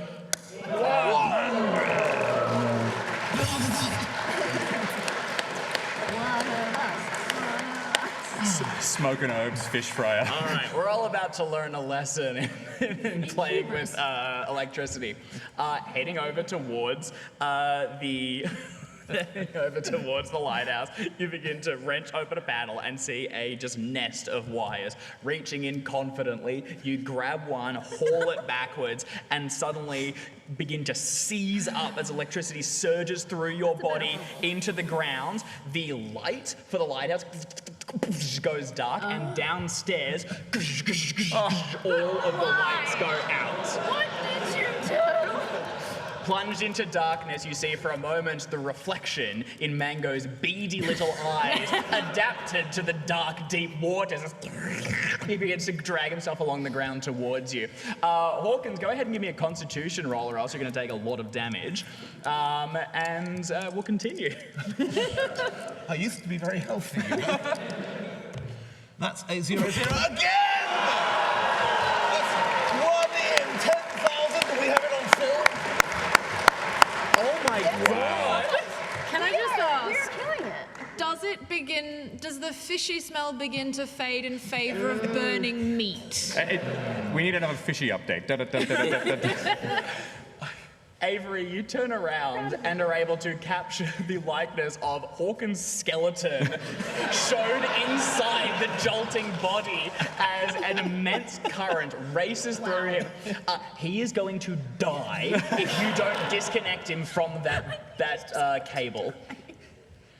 And with 15 minutes left, I will kill him. Right. Art is to die for. I do have a wooden stool. Wood does not. Electricity wood, pretty good. Yeah, that one. Insulator, whoever said that, thank you. Yep. So I'd like to hit him. Okay. I can understand that. In sort of just going, Father did not prepare me for this. And smack him with a wooden stool in the hope that sort of like, I will aim for his arm-ish. Well, you're in the dark, only able to I've see him by got a the lantern. glowing skeleton. I've got a lantern. You do have I the still one have a lantern. So downstairs is just cooked. All right. No, Mr. Hawkins.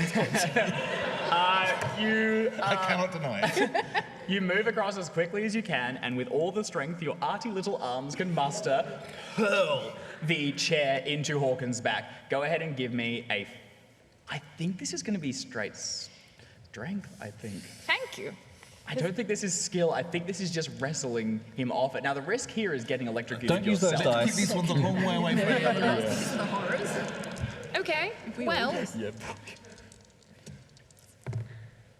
Oh, that's nice. That's a 000. That's 100. Are you kidding me? No way. 100 No. Oh, no, wait. No, it's not. It's a 40. Oh, my God. I saw the 100 as well. Did you not move it? I saw the 100. It was that way. I promise you, I did not touch it. It is, in fact, a 40. Okay, I'm all right. sorry.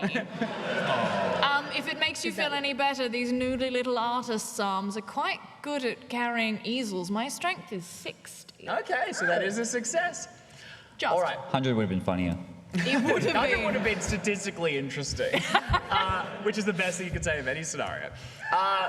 Hawkins, you are still going to take a D6 of damage, and we'll take a D4 to Avery as you connect with it very briefly in an attempt to wrestle through.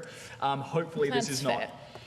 And you drop the thing, getting it free of your hand, and you are saved from the sparking current. However, the light is still out, and downstairs, Mango makes his attack. What's Jesus. a major wound? Half of your health. Oh, thank goodness. Okay. Hey? Well, if you drop the wire. Yeah, look, the floor is now electrified as well, I suppose. That's what I wanted. So Succeeded, I guess. let's go with it. Some level of success. Huzzah! I'll take that. Okay, we're going to start to go to dexterity order, which Steele and Beatrice, you're going to be first, both acting at 75. You are plunged into darkness. For a moment, you see the reflections inside Mango's eyes, and then you cannot spot him. You are, because the benefit of being in enclosed space is it's taking longer for things to get inside. The downside is there is zero ambient light, not a speck of it. It is pitch black. You're under arrest. Get that lighter active. I can't see.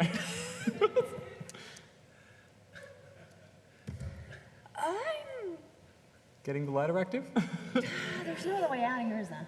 You could make a break from one of the doors. You could head back up the stairs. Well, I'm not going back up the stairs. Or you could go out one of the other doorways and hope that you can get out a window that there is no family members coming through. Well, I know one window that's kind of already compromised, I guess, so I'm going to take the fuel. I'm going to toss the fuel, hopefully over the... You know, actually, no, I don't care. I'm going to take the fuel, I'm going to toss the fuel. I'm going to strike the lighter, I'm going to toss the lighter, I'm going to get out one of the doors. Okay. You take the oil canister, unfurl the lid, and send it arcing through the air. It splatters against the side, ricocheting, and you hear the tin bounding down the hallway. As you spark the lighter for a moment, you can see Mango getting up to his feet and charging forward. How close was I? I would love to brain Mango with the tin in the dark. I mean, it's a narrow hallway. My odds are not bad. Well, we are now going to go. You are going to give me a throw test, and you are going to have a penalty dice in pitch darkness. Yeah. Where am I for throw? Yep. Okay. There's a chance. There's- At the very It's least, not- it's covered in oil. Alex. Seriously? I got Yeah, that. I think you got it. Well done. That is a I 14 threw- rolled on both dice. Yes, it is. It is 2 14s, even on my penalty dice, for 14 under 20. Holy shit, well done. Nice. Balancing out the upstairs disaster. You send the lighter, the old sort of Zippo thing, snap it open, flick the flint, and then send it arcing through the air. For a moment, you can all see the Right between the eyes. trailing line, and then it lands in the oil puddle, and there's as it surges alight. The hallway is now on fire, blocking the only exit that you know in and out that is not one of the windows. Mango is immediately ensconced in the flame, although being a sort of gross, wet creature, for a moment at least is beginning to sizzle rather than immediately die, as it also screeches in terror and begins to just bound around the interior, trying to free itself from the flame. Water's not great on an oil fire anyway. Oh no, it's very, very bad. Very, very bad. You can take this opportunity to take a shot, head backwards, head to the side, up to you. It's your turn. Like shooting fish in a barrel. I take a shot. Go ahead. Make a firearms test. This is going to be a straight roll. Straight roll. You coming have up. some light at least. Okay, that is a 14, which is a hard well, actually, no. Can I give you 3 points for an extreme? You absolutely can. All right, 3 luck points to get an extreme success. Okay, which means you're going to deal maximum damage and bypass the armor. What's that number look like? 10. Bye, Mango. Final words? For Mango? What do you say? Do you want me to speak for Mango? Oh, you can speak to Mango. You can see You've got a Mango's about to eulogy. die. Oh, look. It's a Viking funeral. He had a hard life. Single tear. It was him and his 2 brothers against the world. And they took it. They seized the day. They carpe diem their way to the top floor of a lighthouse. Carpe diem's funny because it's a fish. So thank you. For anyone who didn't pick up on that. And you know what? I think he's going to be swimming in the great neck in the sky before long with all of the juices, the entrails he can liquefy. Are we going to wave goodbye? Thank you. At this point, the gunshot goes off, Mango collapses into the fire, and soon the smell of cooking fish will fill the area. Good night, sweet prince. You can see the flames licking at the door on the other side, and getting through there isn't going to be easy, but it's up to you what you want to do. It's the 3 of you, the 2 of you have acted. Professor Quince, you have a moment if you'd like to act. Or is monologuing the... Is that the action? I'm too heartbroken. I'm too distraught. No, I would like to live.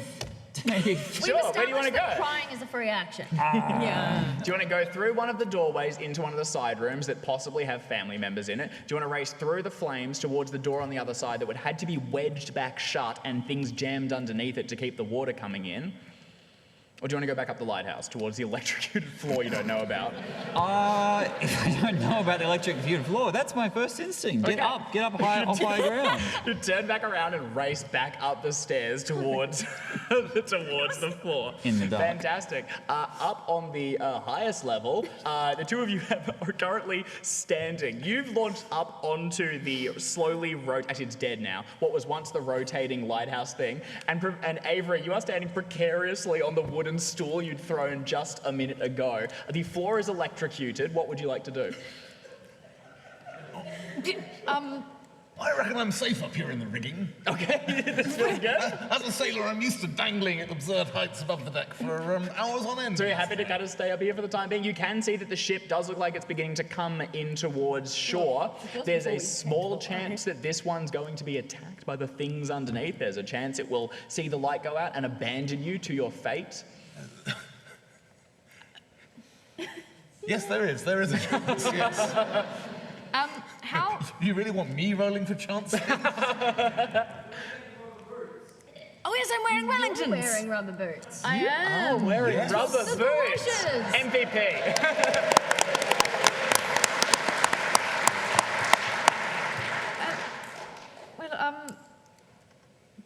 I mean, it's a terrible idea, but could I climb down the lighthouse? The outside. I suppose so. I'm wearing something that's pretty grippy on the wet. So I think that... You've got different problems. I think No, if I can run across, You can run across and try and dislodge the wire. Oh, yeah, I'll do that. We're going to have an electrical repair roll. Oh shit. Yeah. It's not too hard. You'll get a bonus dice because I'll shout Hawkins can... incoherent instructions. Can I? Is there any? That's my sound of. I don't think I have electrical. The other one repair. is you- Oh, it's 10%. Okay, that's fine. The other one is you could rush, try and find some ropes and things, and you guys go over the side and down towards... Well, given that I have the wellies, so I'm able to like move across the floor, I think yes, the Mr. Hawkins' idea of the rigging is very good. Let's see if we can rig something together and get us down the side of this thing towards that boat. I would like very much for my new artistic works to be seen by someone other than a mad professor and a strange man who likes the sea slightly too much. All right. So... Which one was I? I'm mildly offended. So... No, I'm sorry, you're not a professor, are you? No. Oh, my bad. Then just a strange man and someone who likes the sea slightly too much. The plan being to find some ropes and hurl them across the side, standing precariously up above the floor line. Hawkins is able to bellow out the secrets to tying sailors' knots, and you begin to lash it on the other side. Not like that, laddie. You want a half bowling. A half, but okay. 2 half hitches. Oh, I thought that Avery- was something you did to a horse. Avery swings themselves around onto the other side and begins to lower themselves down. Hawkins, you will need to make a jump from here out the window to land on the exterior and then throw yourself to the rope on the other side. These dice No, if it helps, I've left the stool, so you might be able to, take up. precipitously balance on the stool in mid-fling. Like leap, jump, bounce, the monk thing. It's just the floor is lava. Yeah. Sounds safe to me. Go for it. This is a jump. Yes, this is a jump. 89. Okay. Luckily, I'm very good at jumping. And that's only more than twice my speed. Okay. You throw yourself to the other side, your foot slips on it for a moment, and then you land across on the railing. Mid to drag yourself towards you. You are going to take a d4 of damage, so see where that gets you. I've had worse. 4, of course. Oh shit, okay. Are you still up? Just taken a major wound. Okay, not in one hit, Not in though, one I don't hit, believe. no. So you I'm are very getting... much up. You get towards the thing and begin to follow Avery down the outside towards the bottom. The two of you on the lowest level, what are you doing? Fire fills the area and smoke is beginning to clog the sky. I think when little Wade Steele was 14, he did a career's aptitude test, and they told him he'd die fighting arthropods in a burning lighthouse. I'll hold him off. You run. I'm already gone. She heard me. By the I time choose it to turns around, believe. I picked a door and I'm out. Which way are you going? Back, but out one Up of the the doors. lighthouse? Oh, God, no. Okay, out one of the side doors of rooms that have not been explored. Are you going back Correct. to the kitchen, or do you I'm want to try going the... back to the kitchen. I'm picking another door. Okay. I've already eliminated one. My odds are not great, but Well, not terrible. odds is a good example. Yeah, You if you don't like throw open the door into what is a small bunk room, two Please don't. beds pushed towards the side, and please give me a luck roll as you look to the window and hope that it is empty. I have 5 luck. That's a 48. Filling the small space, pushing its way through the cloth, you can see another of Mango's siblings just now dropping itself down into the ground. Close the door, pick another door. Okay, you slam the door shut. Steele reiterates he'll hold them off, and then you charge through towards another one. You know that there is one inside the kitchen. The only other option is the study, which was barricaded. There'll be nothing inside there. You'll just need to break down the barricade to get out. Done. Very Okay. solidly built. You charge forward towards it, hurdle open the door, and begin to wrench at the barricading, breaking it down. I think strength for this, just to tear it down and see how long it takes. As with one of the doors now open, creatures begin to fill the air. Nicely done. Strength.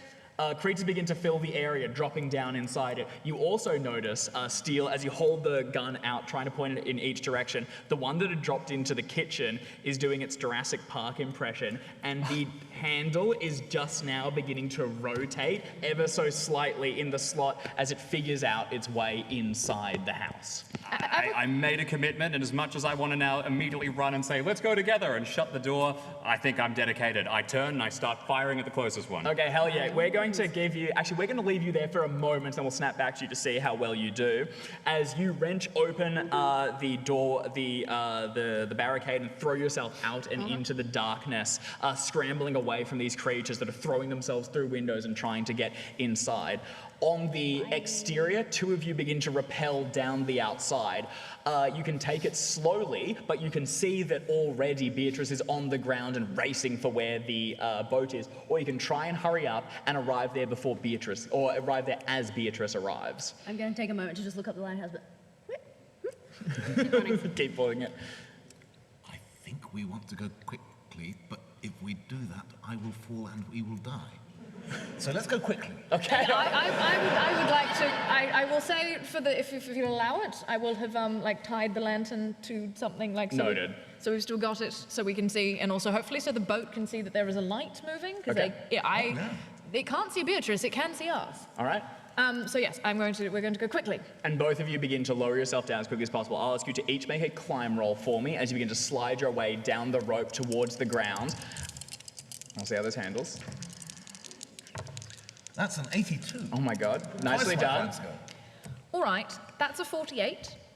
I will give you 18 points of luck. Okay, you are also the one that would get dropped on as Hawkins makes his rapid descent. So hurrying up as you see a large piece of magic beginning to slide down the rope after you, Avery drops to the ground, throws himself clear, and races after Beatrice as slam. Hawkins drops to the ground and will deal another D4 of damage to you. It's a fair comp. As he drops to the ground, but if you are still standing, oh my goodness. I'm still standing. Oh my god. On what? How much health do you have left? That's all you Standing on- need. That's all you need. Standing on splintered shins, you pull yourself out of the mud and begin to race after the other ones, heading towards the boat. From inside, you hear the repeated fire of a gun as Steel holds off the onslaught as monsters fly through the windows. And then up the lighthouse, moving cautiously through the dark, feeling his way along it, Professor Quince finds the doorway closed, where previously it was open. I will knock politely. As soon as you touch the electrocuted floor, go ahead and give me a constitution roll as electricity floods your body. This would be a stupid way to die. 50, success. Okay, you're able to wrestle your hand away from it quickly enough. You'll only take a D4 of damage as you pull it away, acting instinctively. You cannot get through there easily unless you are willing to throw the door open and sprint across the floor. 3 points of damage. Whatever you just said, I'll do it. Okay, all right. Wait. Yeah, you want to go up? I want to go up. That's where my friends are. Okay, you pull your arm back and this time cover it in the jacket and shove against it as hard as you can. The door slams open and wind pours in through the interior. Now you have shoes on yourself, so hopefully if you can get up there and race towards the other side, you might be able to survive the electricity. I'm going to get you to make probably a dexterity roll to race across the slippery floor, make sure you can keep yourself free of it, and failure here will lead to another bout of electrocution. Excellent. I'm going to do that, but I got to stop to pick up the dead fish. Okay. So he. Make a dexterity roll with a penalty dice. That's fine. That's my new species. Yeah, you want that. I got They're also beginning to cook on the pan. It's not a 35, which would have been a success, but an 85 because I stopped to pick up the fish. Okay. And what's your luck look like? Well, I'll need 40 points of luck, and I have 39 left. All right. We're quickly going to get two final moments. Steel, what is yours as monsters hurtle through the flames and charge towards you? Die, you son of a fish! Shot after shot, you take down as many as you can, but ultimately you will be overwhelmed and drop to the ground, swarmed on by these dark creatures as they tear you apart and look for their missing treasure.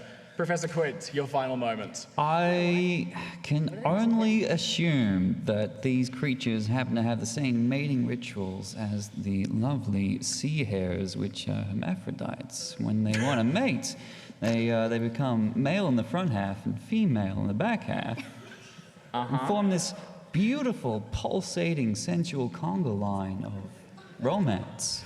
What? And I assume that that's why they're here at the lighthouse, because it has this ring structure, and that's what they're here to do, to just express themselves. Could you just die, please? Describe your death, Quince. I lie down and I wait to join the fish Yeah. in their lovely rituals. The floor electrocutes the shit out of you. And wipes your horny fish mind from the face of the earth. Honestly, fair. I don't like this guy.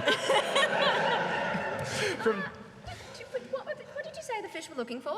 That would be the gold coins. Right. Yeah. Yeah, cool. You don't know that just No, yet, I though. don't. So, I'm about to find out, though. racing through the woods, the three of you, battered, bruised, and soaking wet, arrive on the pier. The boat swings in towards you, and you're able to throw yourselves aboard. One after the other, you collide into the deck and yelling, "Go, go, take us from this place," as you begin to see some of these creatures turn and look towards you and scutter along the ground and chase after you. The boat swings about and begins to set back out to sea. The lighthouse has gone dark once more, but ultimately the storm begins to break and some light will filter down to guide this boat's way.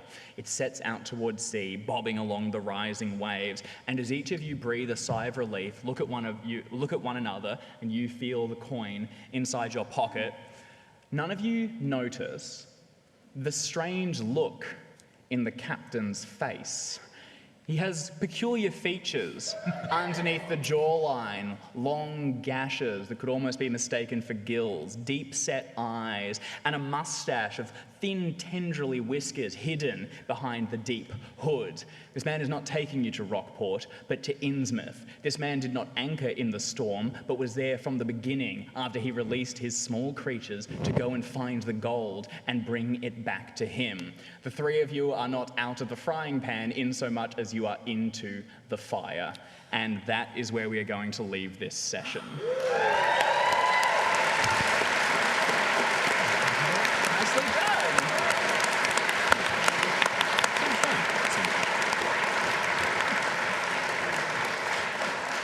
I would hope that, given that I've gotten quite good at drawing fishy things, maybe I'll be able to set up and have a small business painting portraits and go slowly mad. Sounds fantastic. Well, someone's got to do it. It's a gig. Yeah, so the three of you will, there may be other adventures to continue, but that will be something we have to pick up another time. Thank you, everyone, for coming out and enjoying this scenario with us. Thank you so much for our cast. Thank you to the crew who recorded the performance, and we hope you enjoy the rest of your convention. And of course, we're in the stream of chaos, and we're back on the airwaves every gosh darn Saturday morning, generally speaking. At 10 a.m. Australian. We don't have to Melbourne time. translate into Pacific for once. This rules. Thank goodness. Our people. Yeah, so if you enjoyed this, come and watch us be goofballs as other characters over on the Stream of Chaos. And thank you, Dave, for being a phenomenal keeper.